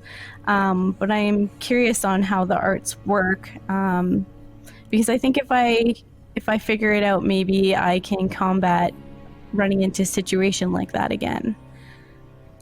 Because we were quite defenseless against is what you're saying? Is that really what Bryn? Is this true? What you're telling him? Yes. Okay. Bryn very selflessly wants to learn this power to combat it. There's no. Yes. Okay. You know, you can tell me, the DM. Don't worry, the character won't know. But I, the DM, need to know right now. Yes, I'm gonna go with that. Yes. Okay. He seems to be kind of taking the measure of you. Well, you'll need to be careful. I'm sure you've gathered. Necromancy, as your friends alluded to, is forbidden in this part of the world. Most of the world. Most people fear it, don't understand it. And many actively try and destroy it. They could seek you out. There are no small amount of groups that hunt necromancers. The cards, this first test, this first lesson, is in disguising yourself. Give them something to look at, be it a bombastic way of speaking that makes everybody seem to trust you, or perhaps your thralls will be, much like our George, very disarming and apparently trustworthy. People are inherently afraid of necromancy, and if you don't hide what you are, they'll come after you, more than likely. Yeah. So the reason why I felt comfortable to approach you, obviously, was because you were a talking head. So clearly you had dabbled in it before. And because I got the sense that you were a fairly good guy. As I say, give them something to look at. But you're right. Definitely when I'm out and about, not something I would plan on flashing around. And sort of keeping to myself. Something to think about as well. Wizards can read other wizards' spell books. If you have necromancy in your spell book, it's a simple matter of anybody finding it to outing you as to what you really are. That is true, but I do keep my spellbook encrypted, and I try to keep it waterproof as much as I can. Good, yes, good.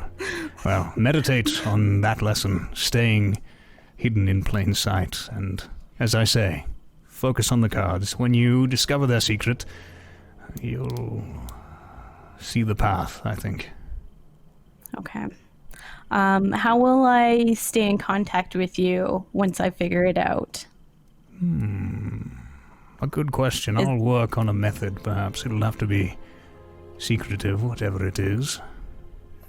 Absolutely, yeah. Hopefully, I mean, you seem to be a very powerful wizard. There must be ways that we can message and communicate with each other. Oh, of course there are. In the future. I yeah. will look into it. A colleague of mine, I think, has just the thing we need. Okay, perfect. If you have any more questions, I will try to get in touch with you once I figure these out to discover more. Yes, well, I will be in touch first if will you know? The way seems shut. Okay. Will you know if I figured it out? Oh, I suspect I'll know, yes. Okay. Perfect. Well, I appreciate you giving me the opportunity, Regis. Well, don't thank me just yet. These powers, they come with a cost, like all magic. Yes. Cost. not excited about that part, but we'll find out. Well, your friends Perfect. are probably waiting for you. They Remember, are. if they ever ask, I'm still the bombastic, happy-go-lucky, severed head that they always knew. You'll still always be that way to me, Regis. Well, if I did my job even close to well, that should be the case. All right. I'm looking forward to be in touch with you. Of course. And then I'll before I walk out the door, can I sort of scan the books that he has on the shelves? Sure. Make just give me a quick say Arcana check. Arcana. It's 9. 9. Yeah. Some you recognize books on magic, some medical books, some theological books. Appears to be a mix of various literature. Okay.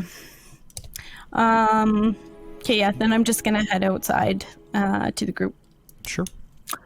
In the other room, what is Gary like? Is he like up and doing You stuff? mean George? George, yes. You can Or hear is he him. just kind of like No, you can hear him and that wisp seem to have remained in that other room. And you can just hear a steady stream of instructions being barked out by this wisp of like, yes, bring that one up on the table, please. No, scalpel up there to the third rib. And you can hear just the clinking of tools and the very occasional soft, oh, whoops, sorry about that. Sorry, whoop, oh, jeez. I'm just a little shaky today. You can hear George kind of apologizing as he makes little mistakes and doesn't seem to be able to follow this stream of directions that he's being given. Sure, I'll be at like the doorway, just kind of like watching them closely, kind of thing. They appear to be they're doing something to a body that presumably George has dragged out of this area. And what they're doing is kind of no like sort of importance to me. I'm just like watching to make sure that they're. It's not important to me. It's just like I'm just watching to make sure that these zombies are not harmful or not what's the word, aggressive towards us. No, they don't. Again, Like George seems the very opposite of aggressive, where this wisp is like, incision at the third rib, please, and George makes a cut. He's, I said third rib, not fifth. He goes, this one eye, I can barely see out of it anymore. I'm very sorry. And like George just seems to be, he's getting a lot of shit. I can do better. I know I can do better. I'm just having an off day. I'm really gonna turn this around. Just seems to be very positive. Okay. Doesn't seem like any zombie you've ever met. I'm still, very on guard. Sure. All right, friends. So I think we've done our job here. Bryn, write down that you now have. We'll call this like Regis's deck, I guess, for now. Regis's cards or something that denotes they're from Regis. Okay. Turmeric, how much coin did we get? Turmeric, you're at like 41. Oh my god.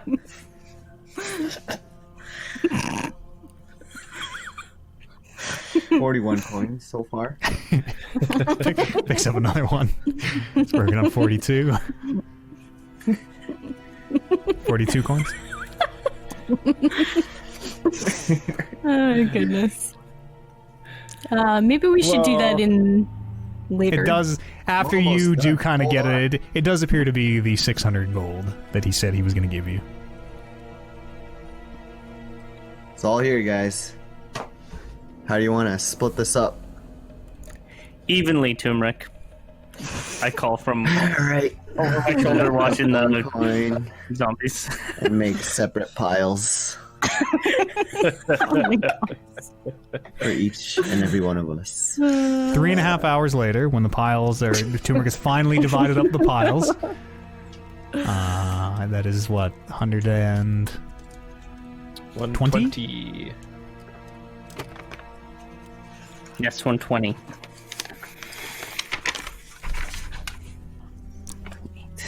Woohoo. Does that work with pencil? No. Well, I did it, but not really. All right. We need to go to the Hag's Head. And Are we done here? I think we're done here. Yeah. Does he want us to do anything else? Can we do anything else for him? No, I think Regis is good.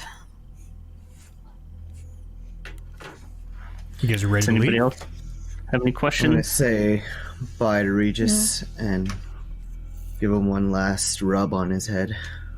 Sure. Well, as you stick your head in his study, he appears to be writing something. He looks up and goes, "Oh, my big shirtless friend. What can I do for you?"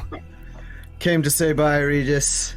I'm well, gonna stroke his face. That's well, for old time's sake, I I'll suppose. miss ya. And are you, my friend? Well, we haven't necessarily seen the last of one another. Who knows? Is that a threat? Well, no, but I suppose it could be constrained as one. We'll see. We'll see. Perhaps I should just say I'll see you when I see you. All right. See you when I see you. Stick my head in also. No, Bye. yes, good. Farewell. Thank you for carrying me very gently most of the way. Much yes. obliged. Safe worries. travels and all that. Yeah, bye, Regis. If you have any jobs or work that you can throw our way, you've seen how efficient we are. We got you here in like 6 days, 7 days. It was supposed to take over a month. You're not wrong. If I need anything, I know who to call. Vanquish's Syndicate at the top of the short list.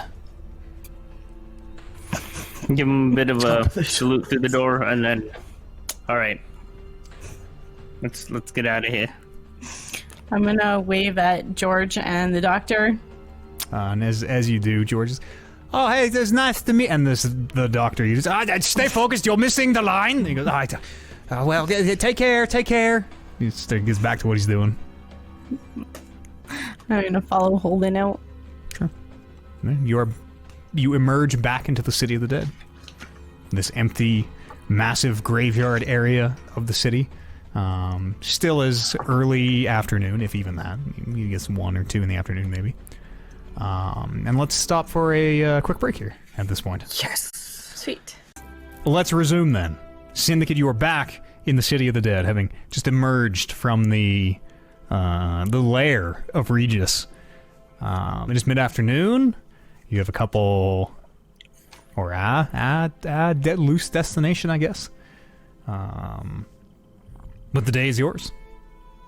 I'm gonna run up to Holden and be like, "We still have Mort hanging around. We should probably figure out what to do with this Yeah, we're gonna kid. do something about this kid. Like, we can't honestly keep him for all our adventures. Yeah, that's probably not going to end well for him. He's too much of a liability. I mean, Just needs to. I don't know how be much he can trained fight. with it. Can you fight more? No. Do you want to fight? No. What do you want Like, to do? is that a challenge? Find my dad. Yeah, we really can't have you tailing us while we're going into these big remorse dens, and I don't know, there's zombies now, and Why don't we set him up in that a one zombie didn't seem so bad. hotel, Yeah, that's true. don't trust zombies, tavern? please. I mean, Most just of them like aren't that anybody. friendly. I sure mean, shit didn't let's trust them. not generalize here. It is like side note. It is so hard for me to remember Regis isn't with you now because he's with you for like I think literally 10 straight episodes or something. Yeah. It was a while, yeah. You might hear the ghosts of the remembered phantom voice. Maybe there's like an orphanage or somewhere where we can get more at a job. Maybe. How old is Yeah, Mort let's again? go. Mort, how old are you? 10. Orphan? 10. 10 what? Winters. Years? Groups of 12 months? I don't know what to do with this kid, you guys. Like, Well, let's take him to the Hag's Head. Is that where we're going? Well, let's Tavern? and then maybe we can head set him around up town. a room over there. so There's no let's, room at Hag's Head. I said let's go wander around town. Maybe look for something to buy. Maybe find an orphanage, like Bryn was saying. yeah, let's get out of the cemetery. I've had enough of the Walking Dead for one day. Mort, do you have any other family besides your dad? Not that I know of. I don't think so. Okay. Okay. Yeah. Maybe, let's go to town and see what maybe we can get you a nice care package or something. Like, do you think we can buy him passage back to the Spring's Gift? But there's Maybe? no one there. There's no one there. Do you want to go back to Spring's Gift? Not if I'm by myself. Not really, no. Maybe we can take him to an orphanage and leave a note with the nuns that pickup can be granted if his dad shows up. I don't know. Pretty sure he can just say that stuff himself. There you go. Is that how orphanages... Okay. No, I think What do you want it to do? I kind of want to find wherever my dad is. I'm gonna telepathically reach out to Bryn and ask. So we're like 90% sure his dad's dead, right? And I'm gonna respond, probably 100%. Probably. Should we tell him? Nope. What if we drop him off at the orphanage and then tell him as we're running out the door? You can't hear that. I'm gonna play Oliver again. I'm gonna say probably not. He might try to hunt us down later in life when he realizes what we did. I don't know. We didn't do anything. Well, we sure didn't save his dad. Why is everyone Let's just just see what silently they can standing offer. here?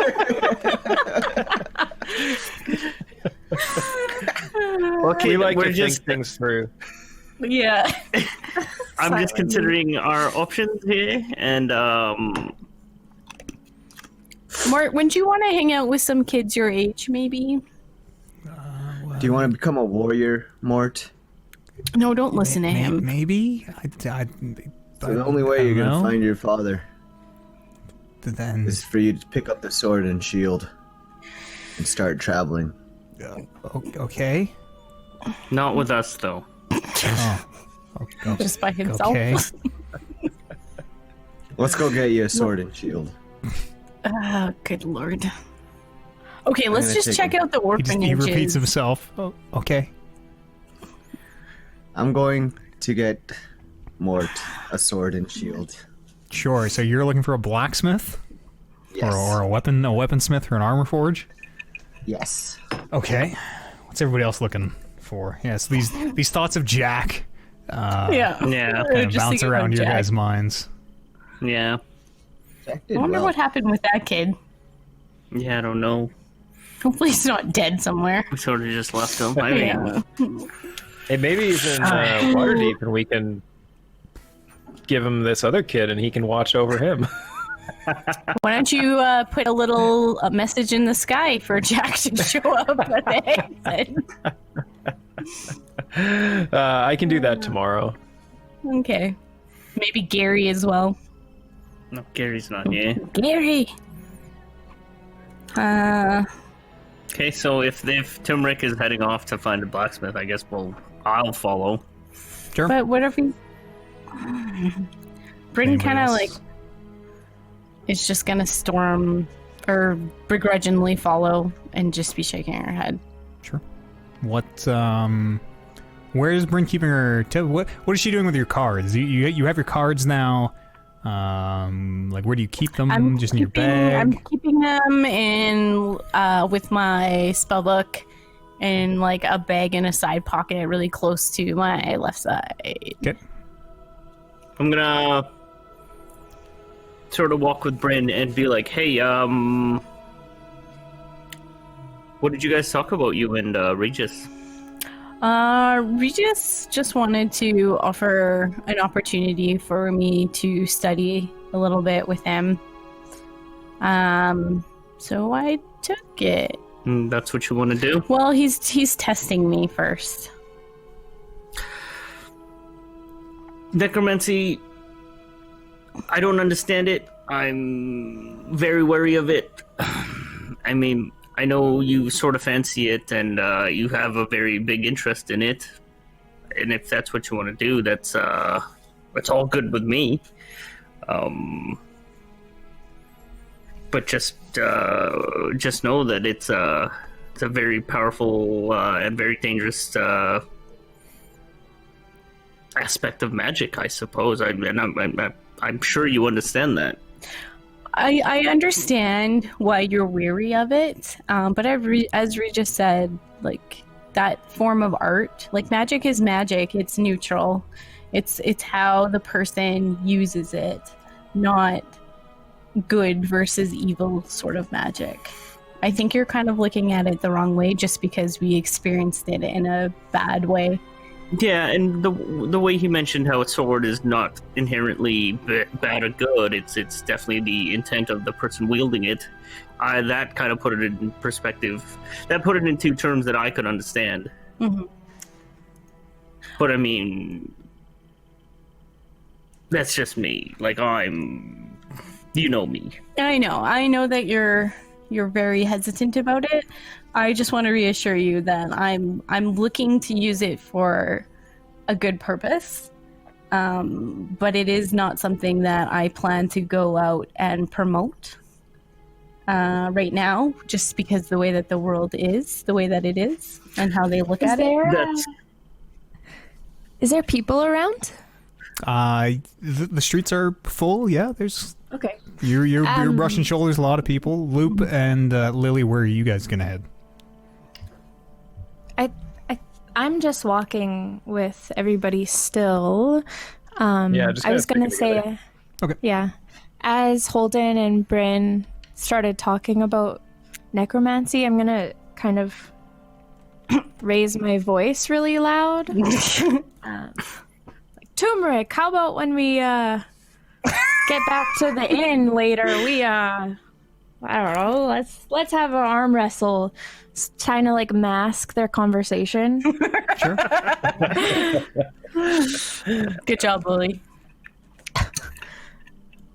Yeah, that's actually a good point. Like, and good or bad, like, it's definitely something that is frowned upon in general. So yeah, like, you should keep it under wraps. And Well, yeah. As you notice, there is quite a lot of people around. So we could definitely talk about it more if you want, but sure, we should definitely talk about it in a less crowded space. yeah, okay. But we should figure out what to do with this Mort kid. I don't think turmeric, giving him a sword and shield, is a good idea.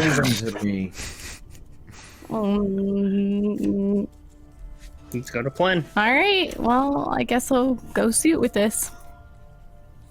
Roll me a. Actually, what is everybody's passive perceptions? 9. 9. 11. 15. Luke, you notice as you're all walking to, like, really just kind of following turmeric.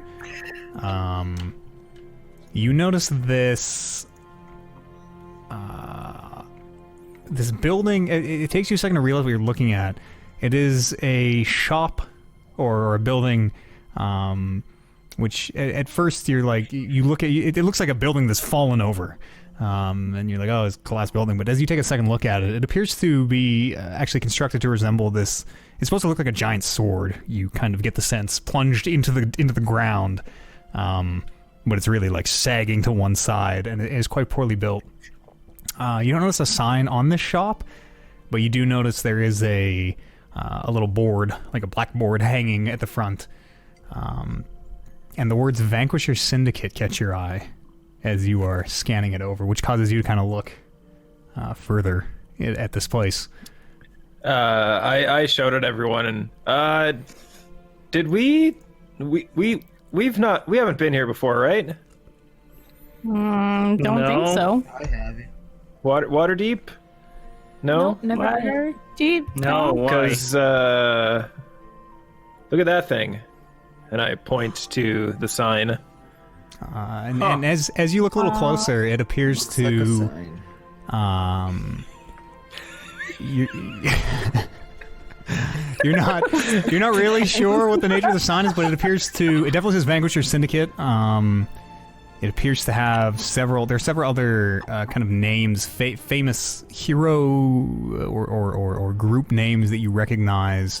You see Drizda Erden, you see Artis Keimer, you see Elric Dawnforge, and you kind of gather this appears to be a memorabilia shop for the powerful and the legendary. Oh my gosh, you guys, we have to go in here. This is our moment. Let's go. We can probably get Still free don't understand stuff. what you guys are talking about. Let's go check it. Let's go in Have here. a look. Sure, yeah. I mean, maybe they have swords and shields. All right, I'm down. Sure. As you enter this place, again, as you're walking in, you can see it is apparently built to look like a sword, like a handle of a sword, a hilt. Someone has stabbed into the earth. But it seems that the building has sagged very threateningly to one side, as though it's going to collapse. And as you open the door, you hear a little bell, just ding, ding, ding, on the top. And you can see it very much resembles a weapon shop. You can see there appear to be items of clothing hanging from you would guess hooks hanging on walls somehow. There are not a bar, but a counter where you can see there are several other smaller items laid out on it. It appears to be a real. You can see all sorts of things. Hand mirrors sitting on some of these little stands. A bear trap. You're not really sure what is up with that. But there is a very short human male. Kind of standing behind the counter at the back. And as you come in, he goes, "Oh, yes. Hello, welcome to Herman's Heroic Emporium." He kind of takes you in and goes, I can see you probably here for some of the Vanquisher's Syndicate items. Very popular. Love the get-ups. The horns. Very good, very good. What are you in the market for today? What the hell are you talking Is there about? something on my face? You've got. Did you say the Vanquishers Syndicate? Well, of course. You're and let me just say, your Lily is very good, but the real Lily, her horns curl back in on themselves. There's a little minor discrepancy there, but otherwise, very spot on. Listen here, and I'm gonna smack my hand down on the counter, whatever table. There you go. Oh my. I am Lily Ramazi. Of course, I meant. It did not mean to be rude. It was more of a constructive criticism. Of course, you are. I think I may even have the particular the horn prosthetic that you might even be looking for. If looking around. I didn't mean any offense. The costumes are very good. I didn't mean any offense. And as Holden, as you turn, he goes, "Oh, the shield. That's very close. That's very close." Looking around the shop, is the quality of stuff combat worthy, or is it like hobby grade? Roll me a perception check. Investigation check.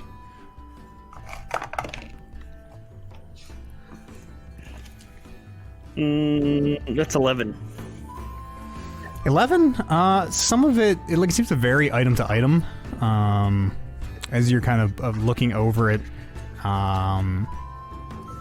you recognize that bear trap as the one that you guys left in that inn in the Dragon's Flagon, I believe. And poring over a couple of these other items. Yeah, like you see the chain that you took from the collar around Arliss' neck. I see the sword. Is this Elric Moonstone's master sword? This is very nice. Said to be the very sword itself. That's right. Yeah. Let me examine it. As you pick up this very long-bladed longsword with kind of these angel wing pommel, it looks very ornate. You can see there are some runes that kind of seem to go down the length of the blade. Yeah. It's a very nice sword. This is definitely. If Elric Dawnforge is the one you're interested in, well, we have the shield. He points over there of the shield of Kendrick Barros over on the side there, and he points to a not unlike your own, a big kind of it's a little rounder. It's more of a kind of a targe design, but is a shield. Mm-hmm. Let me tell you something, kid. These, please, Herman Lustin. Great to meet you. Great to meet you. It's a very nice sword. It's very high quality, but these engravings actually provide no tactical advantage in combat. Well, if they were, of course, good enough for the master. I mean, unless you want to win some sort of pageant or something. I don't use the weapons. I just collect and sell them. Where do you get all this stuff from? Oh, all sorts of people come in with items to sell or trade. Some I acquire myself. My methods are my own, but I have my ways. I'm gonna hang up the sword again and like. As you're all just like staring at him cross-armed. Is there any like clothing or anything with like writing on it? You see a pair of pants. You see, like, nothing has writing per se, but you do see a few items of clothing. I'm just gonna start browsing through the clothing. Sure. Yeah, you see a pair of pants, which allegedly belonged to Driz Doerden, a drow hero in the Forgotten Realms lore. You find a cloak which belonged to some name you don't really recognize. And as you're kind of looking through the stuff, you, especially you, Bryn, who is a little bit better read, realize that most of these people do exist. Some of these names don't actually exist, or they're just made up heroes, presumably. Yeah, and then I'm gonna go over to the group and be like, some of this stuff is made up. We should probably go. What do you got in a I've forgotten my name. Holden Taft paraphernalia. Oh well, we don't have the shield itself, but I do have a replica just at the front there, and you can see the shield he points to. Technically has it where yours is very much this like impression of a face, kind of this subtle relief. The shield he points to has like a big bulbous nose on the front and like this very kind of weird sort of goofy open mouth, and the two eyes are a little bit different sized. My shield will be slung on my back, and as I turn my back to examine this shield to the shopkeeper, it's gonna wink at him. Sure. That's incredible. Just like the actual shield. Again, the look is not quite there, but that's amazing. Yeah, you seem to be an expert. Of course. The legendary heroes, Elric Dawnforge, the Vanquisher Syndicate. I know all the legends. I mean, pretty big fan myself, all things considered. What do you know about the Vanquishers Syndicate? Oh, what would you even like to know? There's so many little things that I don't think a lot of people know. You know, they say Bryn never sleeps. There's That's true. He kind of looks to you, Loop. He goes, not a lot of people know this, but some people think Loop, instead of a halfling, is really some kind of a dog or a wolf that has been cursed to look like a halfling. There's a lot of little things that not a lot of people know. Anything about their great achievements? Well, not as such. Whatever they accomplish, they seem to play pretty close to their chest, but they leave a big weight behind them. Have you ever met any of the Vanquishers Syndicate? Oh, not personally, no. At least I don't think I have, but I hope to one day be so lucky. Maybe one day. Oh, maybe one day. How much is that sword? The Master Sword? The Master Sword. You see he's looking through. He goes, well, it's a very powerful magical item. 95 gold. I'll take it. All right. He takes it down from the wall where Holden was just looking at it, and he passes it over to you, holding by the blade, and kind of passes you the silver, the angel or dove-winged handle first. And, well, 995 gold, and this legendary weapon is yours. Can I, swing it around? Does Sure, it feel yeah. like a sword I could use? Yeah, it feels like a longsword. Alright. I'll give you... How much? 75, you said? 9.5. Fine. 95 gold. Okay. Okay. Well, thank you very much. Would you like me to wrap it up, or you just want to, as you're swinging it around, wear it out? Yeah. Okay. Mark off your 95 gold. So you now have Tacoma's great sword, your long sword, and the Master's sword. Yeah. Which is a long sword.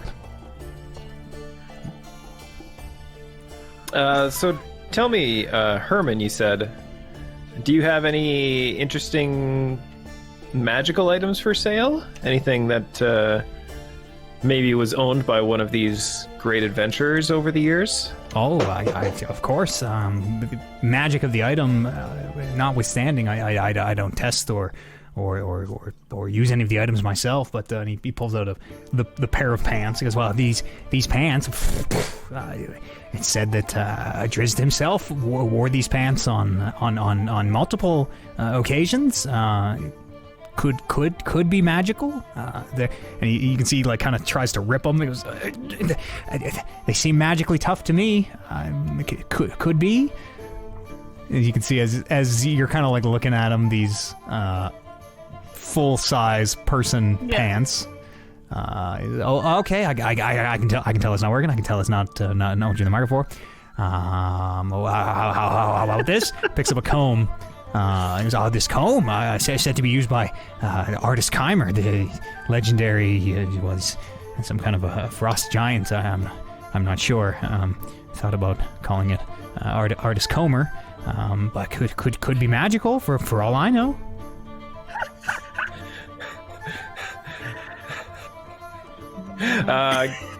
I'm gonna need to insight check this guy. Sure, go ahead and roll insight check. Seems like a grifter of sorts. Ooh, 12. 12? You get the sense that he believes what he's telling you. All right. Well, Herman, Oh, yes. go ahead, Lil. Sorry I got so short with you earlier. Oh, it's very in character. I love the character angle you're working. I have a bit of a temper myself. What else do you have of Lily stuff. What lily stuff do you have? Just the horns? The well, not- prosthetic horns? Yeah, no, he's kind of. You can see him kind of looking around the room. Well, I don't think I have anything of hers specifically. Very hard to find some of these items. You understand, but unless you're looking to up your costume game, I have plenty of things in that nature. No, that's okay. I was just curious. He does not appear to have anything from Lily. No, he does not. Yeah, we're big fans of the Syndicate ourselves. We actually call ourselves the Loop Syndicate, kind of like a tribute band. Oh, that's very clever. Kind of thing. Yeah. Right. And like you said, her getup is very much so like Lily's. Maybe it's not as wonderful. Do our best. The shield I picked up in the port town called Bleakburn. It's the best I could find. Oh, it's very, very close. Again, unless you're a true expert like myself, most people probably never even notice. Yeah, well, I mean, if you're a true expert, like I actually grew up in the same town that Holden grew up in, back in Schultz. Oh, did you know which town? The story of his origin is a big mystery. We in the fan community have been wondering for well, it feels like years now. Keep talking. How do you like it? Also, what's your last name? And where did your father work? My name is John Raft. Oh, John! Even rhymes with Holden Taft. Wow. I mean, yeah, it's sort of Tribute band. It's sort of how I found not necessarily my calling, but again, like my inspiration. Oh, that's a low quality. Boy, it sure does take you a long time to remember what town. Yeah, it's a number of years ago, I understand, but Port Nyanzaru. Port Nyanzaru. Yeah, one of the northern parts of Choltz. Same inflection. Yeah. But yeah, like I said, like the quality of your stuff is very nice, and like has kind of like a traveling what do we call ourselves? Band. Troop. Yeah, like tribute, costume, maybe even you said. Costume players. Yeah. I feel like we players. do all right. Yeah, put on little roadside shows, Little showing play? our skills off, little sword fights. Well, if you need any further help with the costumes, I'm sure we could, like I say, get you looking the spitting image of the Syndicate. I'm just gonna turn to Lily and be like, "What the hell are these guys talking about? I thought we are the Syndicate." Yes, we are.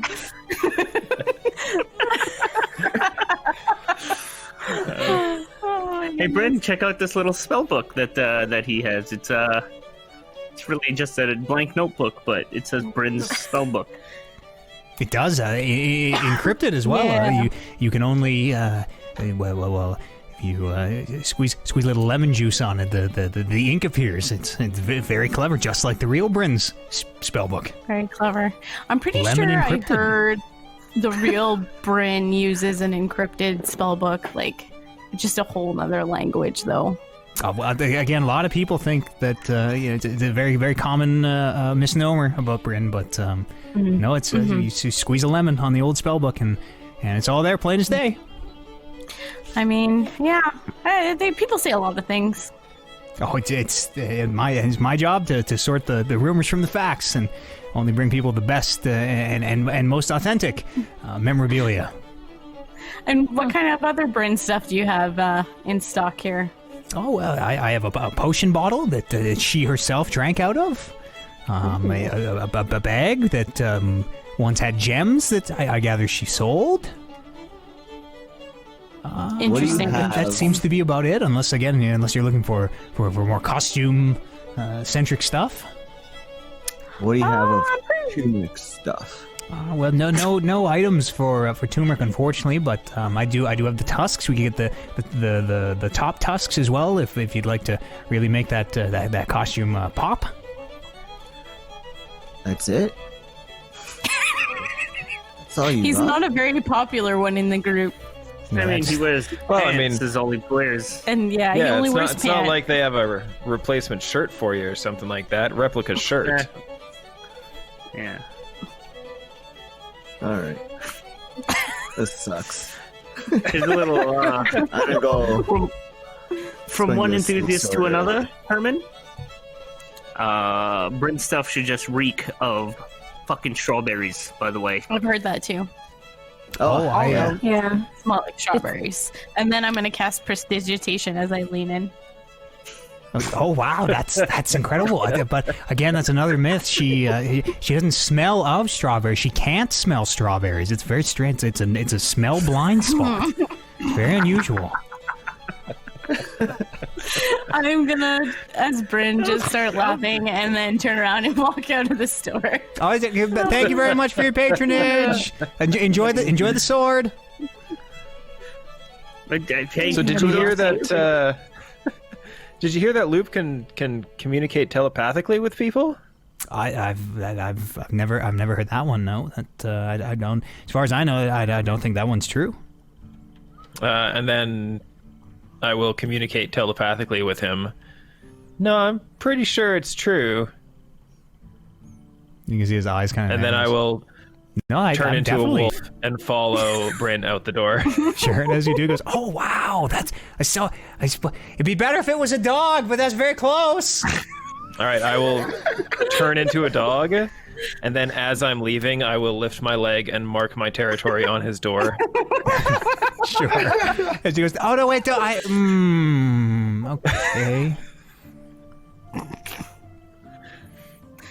As I go outside, I'm just gonna look at Turmeric and Lily and Loop and Holland and be like, "That's ridiculous." Yeah.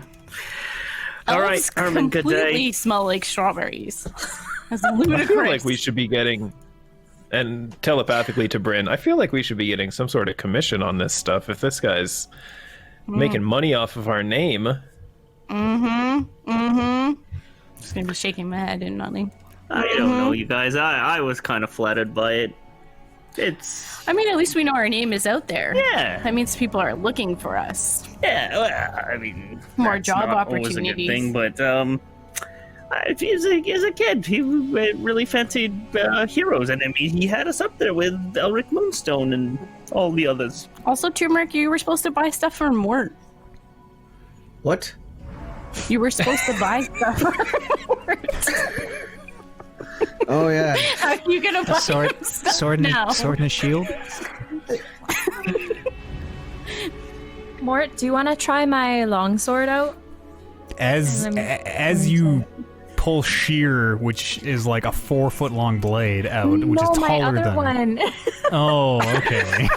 He doesn't want to give sheer. up his dad's sword. The blade's still longer than he is tall. You hand him the handle, and it goes krung, krung, krung, and immediately hits the cobbles. And he like struggles to try and pick it up. It's too big. He's definitely going to need a smaller short sword type. Smaller, like, buckler shield or whatever. I don't really have anything small. Can I have a dagger. try to rip that small shield off of my big shield? You can try. That glue's been setting for 15 episodes. In like Try to 60 pry days at Try it out. least. Roll me an athletics check. What kind of a shield do you have?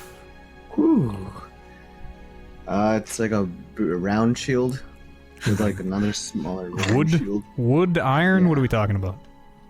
What is I your don't shield know, I made of? never- It was just a shield to me.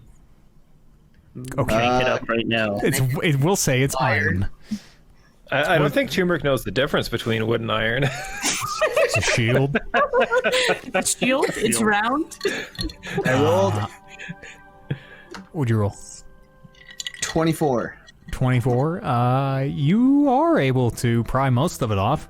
As you kind of start pulling it off, the center kind of sticks, and it comes off in pieces where you're ripping a piece off, and then have to get a like dagger or something to try and like pry the last little bit off. And you get most of the wood off, but there's like it's like a sticker was stuck there. You can see the glue, and it's. Is it still like shield worthy? No. That I ripped off? No, it is broken into pieces as you're pulling pieces of this super glued shield off of yours. I want to pick up a rock and throw it at his shield and see if it sticks. Sure. It does not. It the glue is not still tacky. We can go to like a real weapon shop if you're still insistent on arming this kid. Yep. I am. Do you have any money left after that 95 gold longsword? Yeah. Pretty sure. No, we just got 120 gold, so yeah, let's keep moving. Should have a little bit left. Sure. Enough to get a baby-sized sword and shield. For the sake of time, we'll say that you're able to find a blacksmith readily enough. What would you like to purchase at this blacksmith? Suitable size sword and shield for this Mortimer. Short sword and the shield will run you 10 gold Kid for the size. sword. Kid size, yeah. And they don't make shields for babies. So, unfortunately, the smallest shield they have is still just a shield. And I'm just looking up the price. Also 10 gold. 10 gold a pop for a short sword and a shield. 20? Yeah. The shield All right. is as big as your shield. Like, as you're considering purchasing it, it's pretty obvious Mort is not going to be able to lift this thing. Maybe we should How about a arm up dagger? with maybe like Maybe like a slingshot. like a hand crossbow, maybe something smaller, bow. something bow and arrow, yeah, something keep them away from the front lines. I don't know, I don't know. Bows and I arrows? mean, what's a smart idea? What's your plan? You're gonna arm this kid and then what? I'm gonna train him. I'm gonna release him into the wild. If he survives, then he is worthy of my training. Don't worry about it. I mean, All of that plan is amazing. From Thank you. start to finish. I mean, Listen, this is what's happening. I'm gonna need a pupil if he survives. maybe he can apprentice in magic or something. We could find one. A wizard that's looking for one. I don't know. Mort, if do you he want to has be any- a scrawny little magician, or do you want to be a tough warrior? A tough warrior, that's right. All right, let's get this sword and shield. Oh my gosh. Okay, yeah, let's go. Sure, you're buying the short sword and the shield. Yep, 20 gold. we'll give it to him. Sure. He can carry the sword. At least he's kind of like dragging it tip on the ground, but he can at least lift it. The shield he can't. Can I like strap it to his back? Sure. As you're like kind of putting it on him and getting it set up, and then as you're like, all right, there you go. He immediately starts like, clunk. It's just like turtle stuck on his back. Get up, Mort. Looking like a fool. Flip him I'm over. trying. Give him a hand. Help him Put him out. back on his feet. Sure. And immediately the weight of the shield just pulls him back again. Well, why don't you just drag it for now? Okay. You'll build up some muscle that way. All right. Sure, he'll drag this You got sword and everything shield you until. need. Okay. To get weight. I don't know. You got all you Now need what? now to survive. Now go be Okay. free. 10 years old, you said? That's, Yeah. that's what he 10. said. Aiden? Hey, That's I was like a 5 little when bit I older. started my training. Yeah, but you're an Or- orc. 2. I don't know how old I was. He'll be fine. I'll come I find still you in think 3 we should- months. Okay, this is Okay. a terrible idea. Yeah. That's I enough. don't think this Give me is the shield. Go! Hurry before these guys. No, stop Start it. slowly, like, just dragging the sword and shield away. Guys, I'm getting super hungry. Let's see if we can find the hag's head. Maybe they have Yeah, food. I'm stop starving.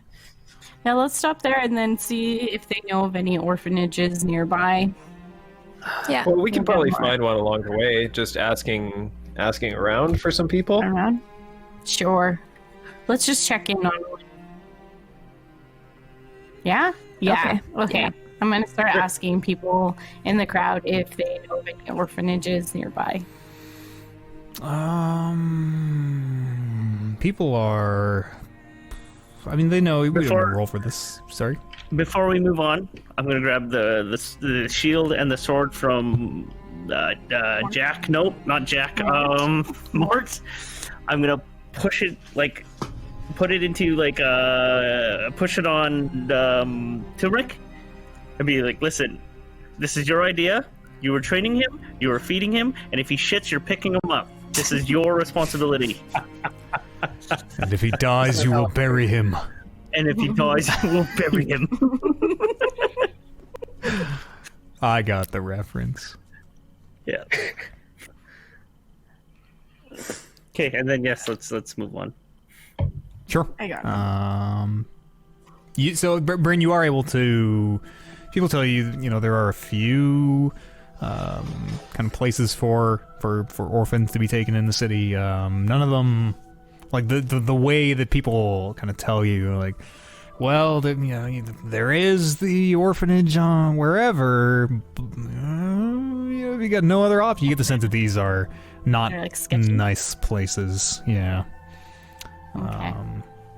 Where and you have enough world sense to know that the kids in most of these places are probably put to work in not factories, but the equivalent. Learning a of, skill. Yes, exactly. The kids in these places often have to learn trades and things.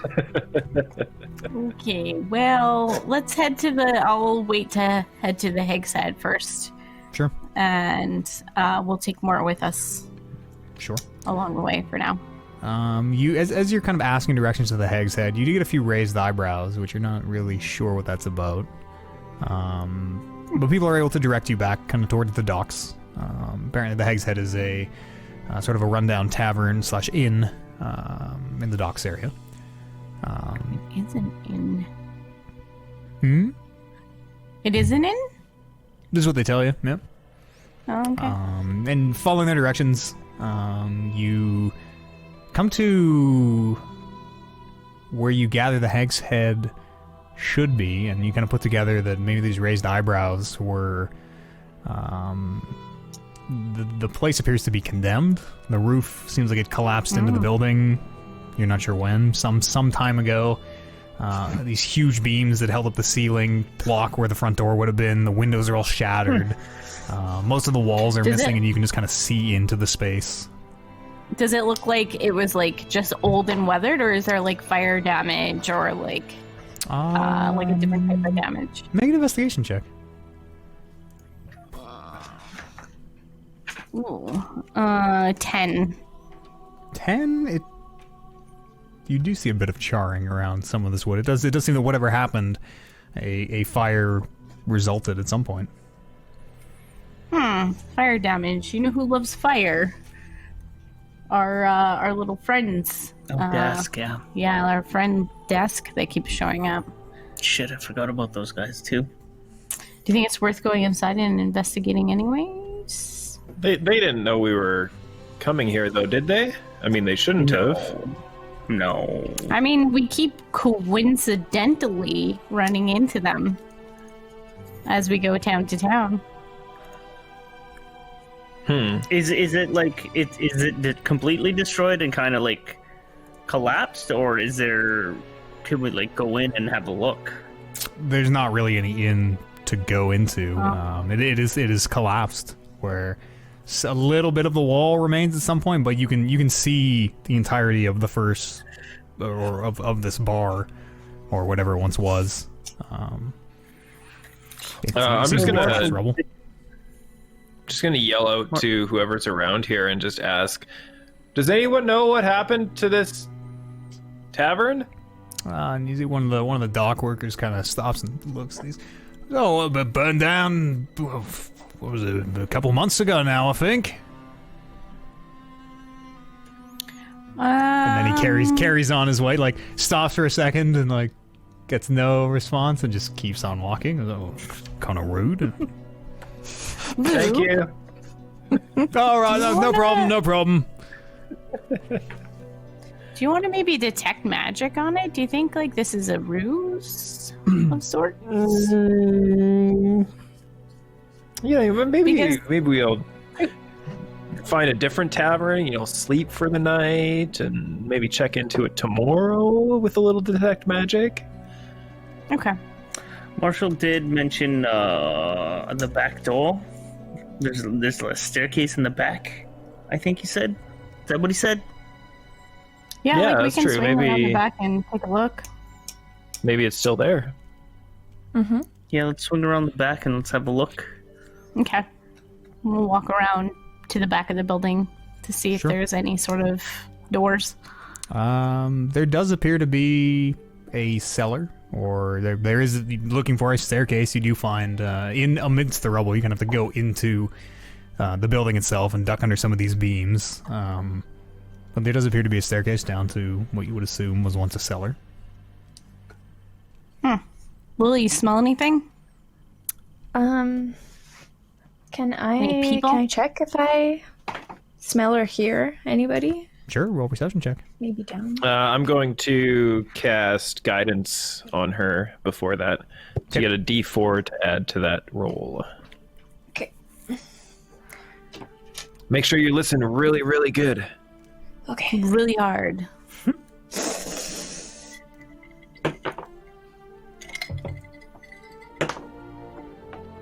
Oh boy. Okay, wait. 10. That's with advantage and the D4. Yeah. With advantage? Holy shit! Oh no. You can smell. Smell like burnt wood, kind of, from this fire months ago. It's hard to get anything other than the smell of kind of acrid smoke. Yeah. Guys, I'm too hungry. I can't focus. That's fair enough. Like Marshall said, check the back and down the stairs and stuff. So let's just go down and poke our head in, I suppose. Like, again, Sergeant Aaron mentioned the Hag's Head. I know he was sort of in league, or she was sort of in league with Captain Marshall. So let's poke our head in here before we move on. It looks like just it's destroyed, but let's. But poke also our head. remember that was like more than a month ago. Sure. Yeah. So I mean, a lot could have happened in a month. Exactly. I don't know. Let's Okay. just Well, poke let's our go head down. 2 months. 2 months? 2 months. I will go down the stairs Sure, into the cellar. sure. It is just a set of stairs. You can see a door at the bottom of the landing. As you have to enter this kind of collapsed building, and as you're kind of ducking under beams and sort of touching with your hands, you can hear them shifting, and it seems the weight of this place is kind of creaking ominously. Shit. And as you step on the bottom stair, you can feel it. It feels like it almost drops a little bit under you. You can feel, you step down onto it, and then you can feel it seems to lower. But nothing immediately happens. It seems to lower as in the step kind of broke, or is it as in like I activated something? You're not sure? Given the circumstances, you would probably assume you've activated something. Okay. I'll continue. I'm going to. Is it like pitch dark down here? No, it's not pitch black. Like the light, Oh. it's a very short staircase. Maybe, I don't know, 10 feet. Like it's a story down. And it's dim light at the bottom of the stairs, just from the sun filtering down. But it's not black. Okay. So at this point, Am I? Have I checked that door, or am I just going down the stairs? You have 1 foot on the bottom. You are on that last step, and you put a foot down and felt it go. What would you like to do? Ooh, I feel like. I will continue to try to operate the door and go inside. Sure. As you step off that step, you can. Yeah, it very obviously clicks back into place where you're not sure what you activated, but you can hear kind of the of mechanisms and are pretty sure that something has been activated. The door itself, you don't see a handle, but it does appear to have a little like slot at eye height. Appears to be made of some kind of metal, iron, or banded wood at the very least. Okay. You said no handle, hey? No. Can I try to push it open? Does it move? Just giving it a push. Nope, it doesn't seem to budge. Can I? Well, go ahead. Can I try to? I'm at the top of the stairs, kind of looking down. Mm-hmm. Can I try to use my thaumaturgy to open the door if it's open? Yeah, you can try. Do you want to cast thaumaturgy? Yeah. Yes, I'd like to do that. Sure. And as you do, you can see the little glow around the door, but it does not. Appears this door is closed fast. When I hear Holden click on the step, I'm going to run down and step on that step again to listen if it clicks. Yeah, it noticeably... Does it make the same? And then I'm going to tell Holden to try the door again. I'll try the door again. Door's closed. Can I try kicking the door down? Sure, it's getting crowded down here where Bryn and Holden are already squeezing onto the bottom landing, but as you kind of have to shuffle them back up the stairs, roll me a athletics check as your boot impacts this door. I'm gonna squeeze between the both of them with my 1 foot up. And just I'll move out of your way. It's like hopping, it's like you're at the top of the stairs, are you tuning up the band? And then you gotta carry the foot down up? The super kid can't touch the ground until it connects? Do another one of those double jump kicks. And I'll use their shoulders as my support. Sure. To, put my feet up. What did you roll on your athletics check? 19. 19? Both your feet very firmly impact the door as they bang into it. It does not move. But the slot does open, and you can see a little set of eyes peering out. And you hear a voice that you would guess is probably female, just from the way you hear it. Yes, who is it? It's turmeric. Closes. That went well. Know who I am. And then the door, you can hear it. All these mechanisms, you're not sure. You can hear things ticking and sliding and moving. And then the door does open a crack as it seems to just now be ajar. Can I open it? Yeah, as you grab the other side of it, you can pull it open. And as you do, you can see a...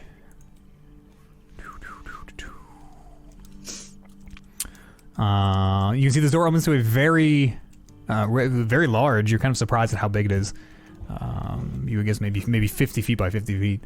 Leads into this very well lit square room. Appears to be made of white stone. There is a bar kind of in the center. You can see there are 4 bar counters. And this place is full of people. You are kind of shocked at the noise and the amount of people that appear to be down here in this speakeasy. And it all appears to be very lavish, polished wooden furniture, very well-made wooden tables and chairs, stools up at the bar, a lot of polished brass railings and things like that. And you would guess that there are... You're not really sure what you're seeing, but you would guess maybe 4 bartenders, maybe a bartender at each side, where this place very much appears to be a very live and active pub. You hear a little bit of music from, as you kind of look around, you can see there appears to be a dwarf and an older human male playing some instruments kind of up on a little raised platform.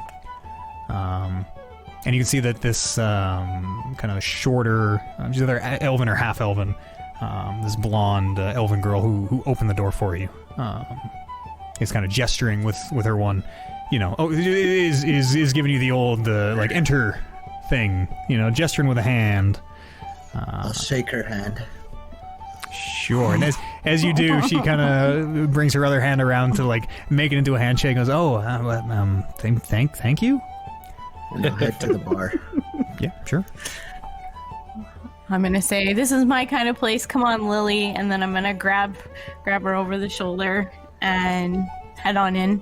Sure. As you guys enter, you can see, you kind of look to the left and right of the door as you enter. You can see there is, at first you're not sure what this individual is, but you recognize an ogre. There appears to be just sitting on it's a big stool, but looks comically small under this very large, massive shape that is doubled over down here, and ceilings, the ceilings are about 10 feet tall, which is much too low for this huge individual. But you can see them kind of stooped over, have this massive club that they're kind of supporting themselves with. Maybe appear to be a bouncer or something. And you can see a whole slew of different... you see Dragonborn, and you see tieflings of all different colors. Dragon ladies! Looking around, you see a couple tabaxi, a couple different prints that you've never seen before. You see a few dwarves, you see a half-orc. The mix of races and people down here is pretty striking at first. The person who unlocked the door for us, it was is she like a hostess or what? I mean, she's not seating you. Seems like she might literally just open the door and see who's there if they get entrance or not. Hag's Head Tavern? Is this what I'm looking for? She kind of smiles at you. First time down here, I take it? Yeah. Well, we're from out of town. Well, this is it. Someone probably told you to meet them here, I gather. Not many people know how to find this place unless they know where it is. Yeah, a ship captain, big hat, bandana across his face, very forward. She kind of looks over and points to someone at the bar, and you can see the hat. You would guess that's probably Captain Marshall underneath it. That is absolutely him right there. Turmeric, as you approach the bar, you can see this again, elven or half elven, you're not sure. Appears to be a male. Just wearing very, very basic kind of pants and a white shirt. Has a green vest over, sleeves rolled up. Kind of looks up to you, much taller than he is at the bar. Goes, "Hey, what can I get for you?" I would like a cask. Of what is it called? Ale. Strongest ale. Strongest ale. All right. Well, just give me a sec.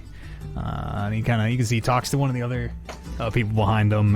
You get the sense is sort of cover my counter, and he disappears off into the back for a minute.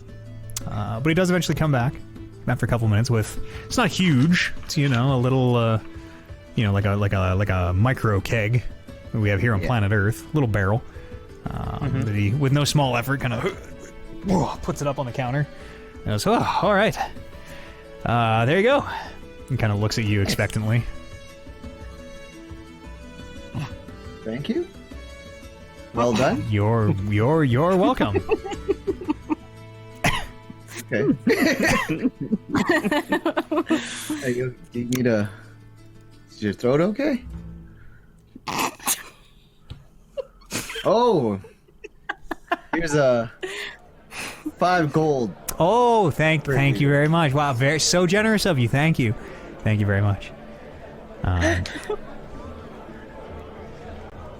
What is happening? I'm gonna make my way Conversation is like the music is suddenly the conversation grows. The music Something's has going died on in down this and- tavern here. Yeah. Yeah. Real chatty Play another Cathy's. one. I'm gonna make my way over around the bar to where Captain Marshall is sitting. Sure. Turmeric, as you flip him the 5 gold, he pockets it, and you realize you did not have to pay for that cask of ale. That's okay.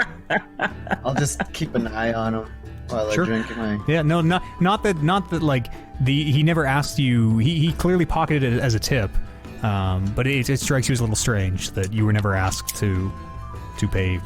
He didn't hit you with a price, you know. All right.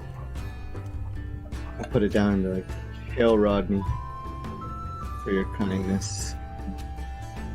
And I keep drinking my beer. Sure. Holden, what are you doing? I'm approaching Captain Marshall. Sure. Yeah, he's. I mean, you just see the hat from the back. You assume it's the captain. Presumably is kind of leaning over something. You would guess a drink of some kind.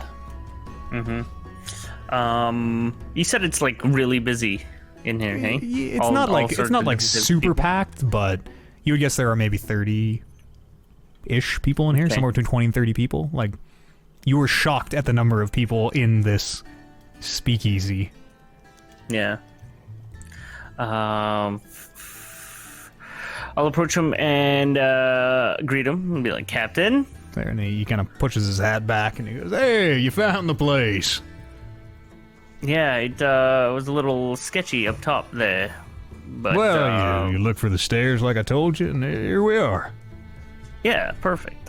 He takes a long drink from his mug he has in front of him.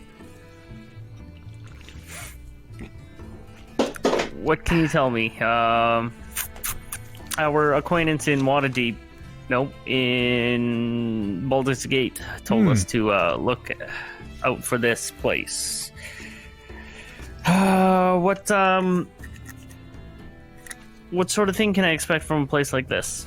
Well, they let you through the front door, so I assume they trust you. This is the, he kind of looks around. He goes, "Well, it's the base of operations for, a lot of what goes on here in Waterdeep, I suspect.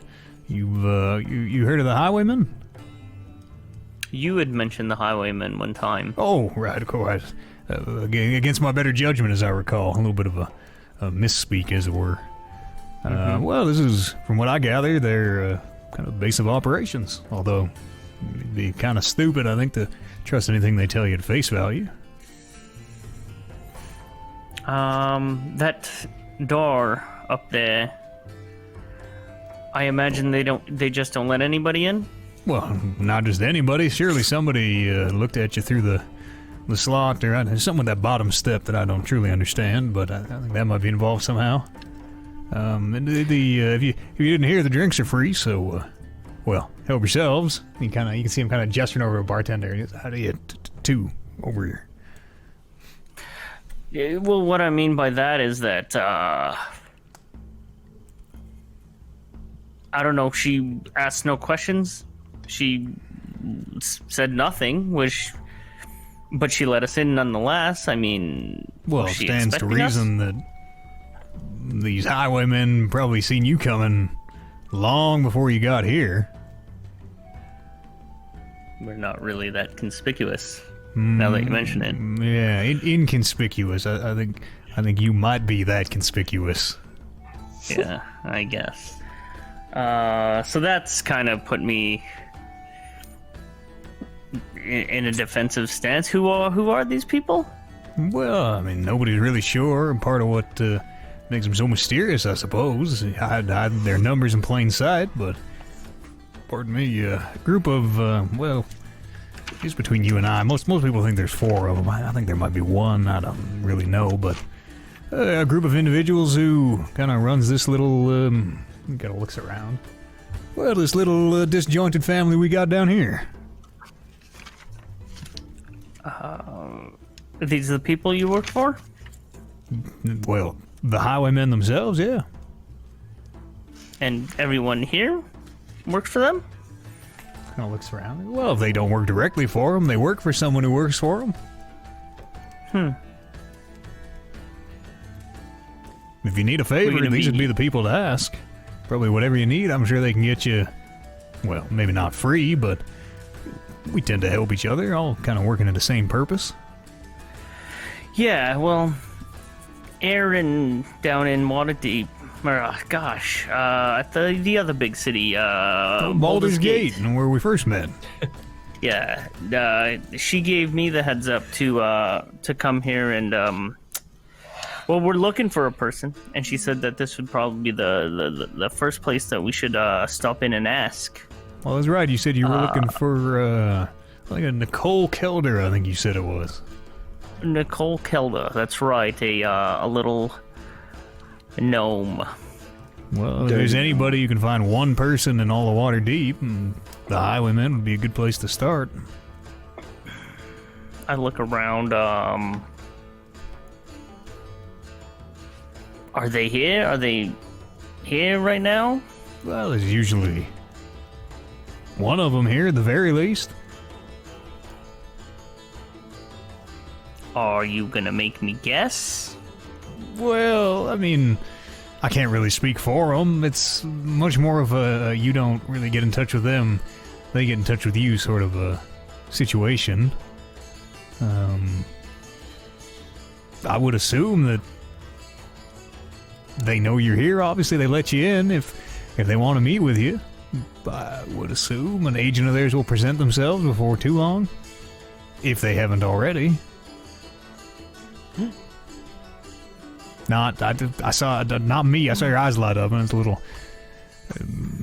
little more subtle than that, but they're definitely down here. Somewhere. When the bartender... and you can see you can see there are doors that lead out of this room as well. When the bartender comes around to serve us our drinks, we're like, "Hey, brother, can I speak to your boss, please?" He kind of looks to you and he goes a little. He kind of looks you up and down and goes, "They're expecting you, I take it." Yes. Well, just they are. Just give me a moment. And you can see this bartender kind of disappears through one of these side doors. He didn't ask me my name. He did not. Neither did the person at the door. This bartender does come back and goes, well, whenever you're ready, you and the rest of your syndicate just proceed through the side door there. And he points to the one that he went into and came out of. I'll glance over at Captain Marshall and give him like a look of like, they didn't ask us our name. He gives you a look back of, well, they probably already know your name. Spoken in this raised eyebrow that he shoots you.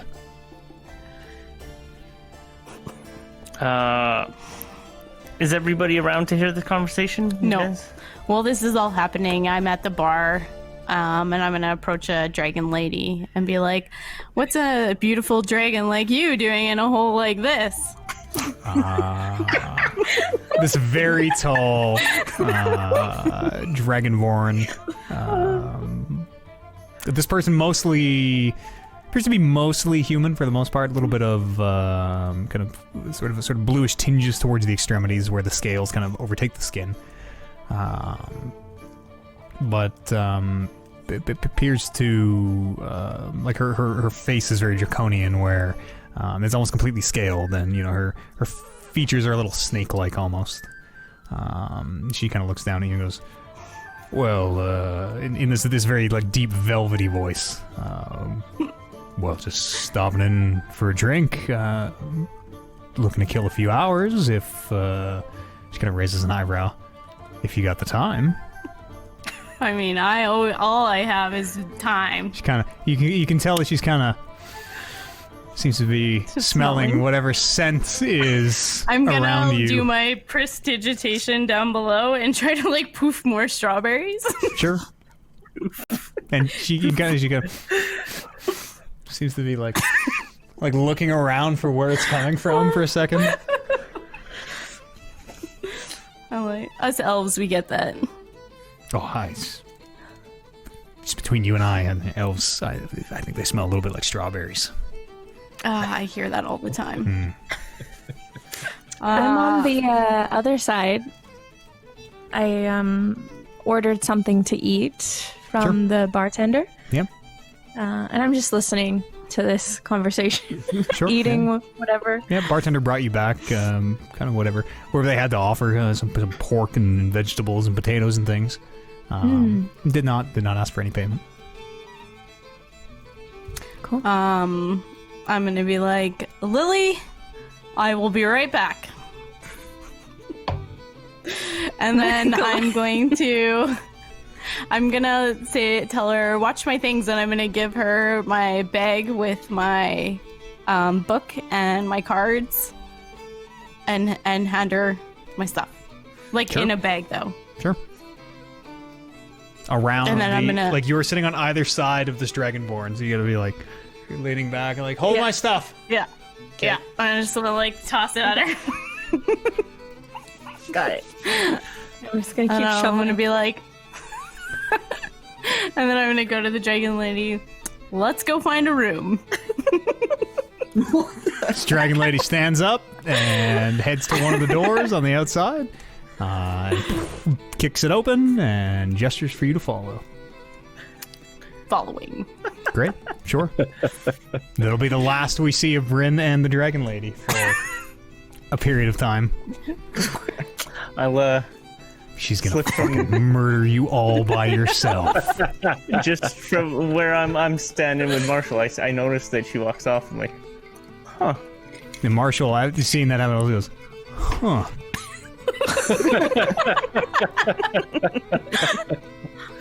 shoveling food in my face. Like, Never really would have figured, but huh. He kind of pushes. Does that thing where he pushes his hat like way back on his head, and kind of you see him wiping his forehead. And he goes, "Who would have thought?" who would have thought? What are the rest of you doing? I'm just trying not to get stepped on. Sure. For whatever reason, the people down here do seem to give you. They seem to be aware of, and you do see a number of dwarves and halflings and things. They do seem to be aware of shorter people. So it is much less of a struggle to not get trampled in the crowds down here. And there really isn't in that much of a crowd that you're having to like step between people or anything. They seem very, very height conscious down here.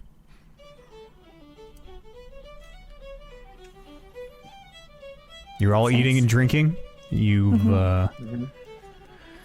been sort of told where and when, or rather where to go whenever you're ready to meet with these individuals. Does anybody have anything they want to do before? I'm gonna look at Mort and be like, this is a place where you want to keep your ears open and try to learn as much as you can down here. Oh god. It says 10-year-old. okay. Teach them how to like gain intel and I don't know. Just You're gonna teach them how to gain intelligence. intel. How? I don't know. What are you teaching them? What are you showing them? Just listen out at what people are talking about. I'm like Okay. part of my training. It's part of my training. And he says, okay. Ears open, Mort. Watch my back. Anybody else? I'm gonna finish eating and then just join with everybody else. Sure. Yeah. Everybody with the exception of Bryn will be kind of in this main room. Yeah, just waiting for our people Sure. to finish whatever they're doing in these mysterious closed rooms. So, We're gonna. we've been invited to the back to talk to what did they call them? The the highwaymen. They seem to be people of authority around here. So Well, I don't know. you guys They sounded like they were outlaws of some sort. Sounds like, yeah, highwaymen. That's definitely a title that you get as a bad guy. Or someone that travels the highways. Yeah. I don't know if you guys are ready. We should maybe go. I'm ready. Yeah, we can go. I'm sure Bryn's fine. Okay. I mean, she's got more game than you. Yeah, I mean, Mort holds up a little high five to you, Turmeric, just like you told him. she seemed like she closed that deal rather quick. Let's roll. Let's go. Yeah. And Sure. Sounds good. I call over to Marshall and be like, when Bryn comes out, just tell her we're just in that Grins room. as he hears you say that. I think you mean if. If Bryn comes out, yeah. Is she in danger? Oh, I No. don't think she's in any mortal danger. Nope. Yeah. Something tells me she'll be just fine. Probably a lot better than you lot are about to be. What does that mean? Yeah, what does that mean? Is that a threat? Well, I mean, she just seems like she's going to have such a good time. It's hard to imagine anything comparing. All right, Yeah, that's I enough. see what you mean. All right, just let her know that we'll be in the other room. Okay. I'm gonna tell Mort to just remember what I said. Eyes peeled, ears open. Okay. I'll be back. Okay. You're gonna leave him there? Yeah. I mean, I'm not there. Never mind. I nod in approval at Turmeric's guidance of this kid. Sure. He'll be fine. And as you all kind of regroup, with the exception of Bryn, and proceed into that side door, ready to meet the shadowy figures, whoever or whatever the highwaymen are, it is there that we'll pick up next week. Oh, man. In the next episode of Rolling Reckless. Sweet. Our first remote good. game. Done. Worked pretty well, I think. Very successful. I think so. Yeah, hell yeah. Success. We'll do this again next week, I think. It went so well. It's cold here. In some form or another. Some form of Rolling Reckless. I feel like Cold I'm here still... too. Yeah, It's a little chilly here as we're well. there. It's a very cool day in Waterdeep, apparently. To you at home, thanks so much for watching, for joining us here for this first remote recording of Rolling Reckless. We'll kind of figure this out a little bit more as we go. If you enjoyed what you heard, please consider supporting us over patreon.com/talkingrecklesspodcast. Times are tough. I know time is not the best of times. We can very much use your support over patreon.com/talkingrecklesspodcast. Lots of other kind of bonus content for you as well if you sign up at the Patreon. Check out our video game podcast we do called Rolling Reckless. We have a Westworld podcast called Westworld FM. New episode will be up tomorrow. That one's on the main feed, so just look for Talking Reckless, because there's 10 million podcasts called Westworld FM, apparently.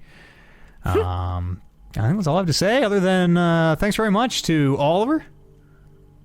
You're welcome. Thank you. Amber. Thanks. That was awesome. J.R. Thank you. Paula. Thank you very much. I had Kevin. fun.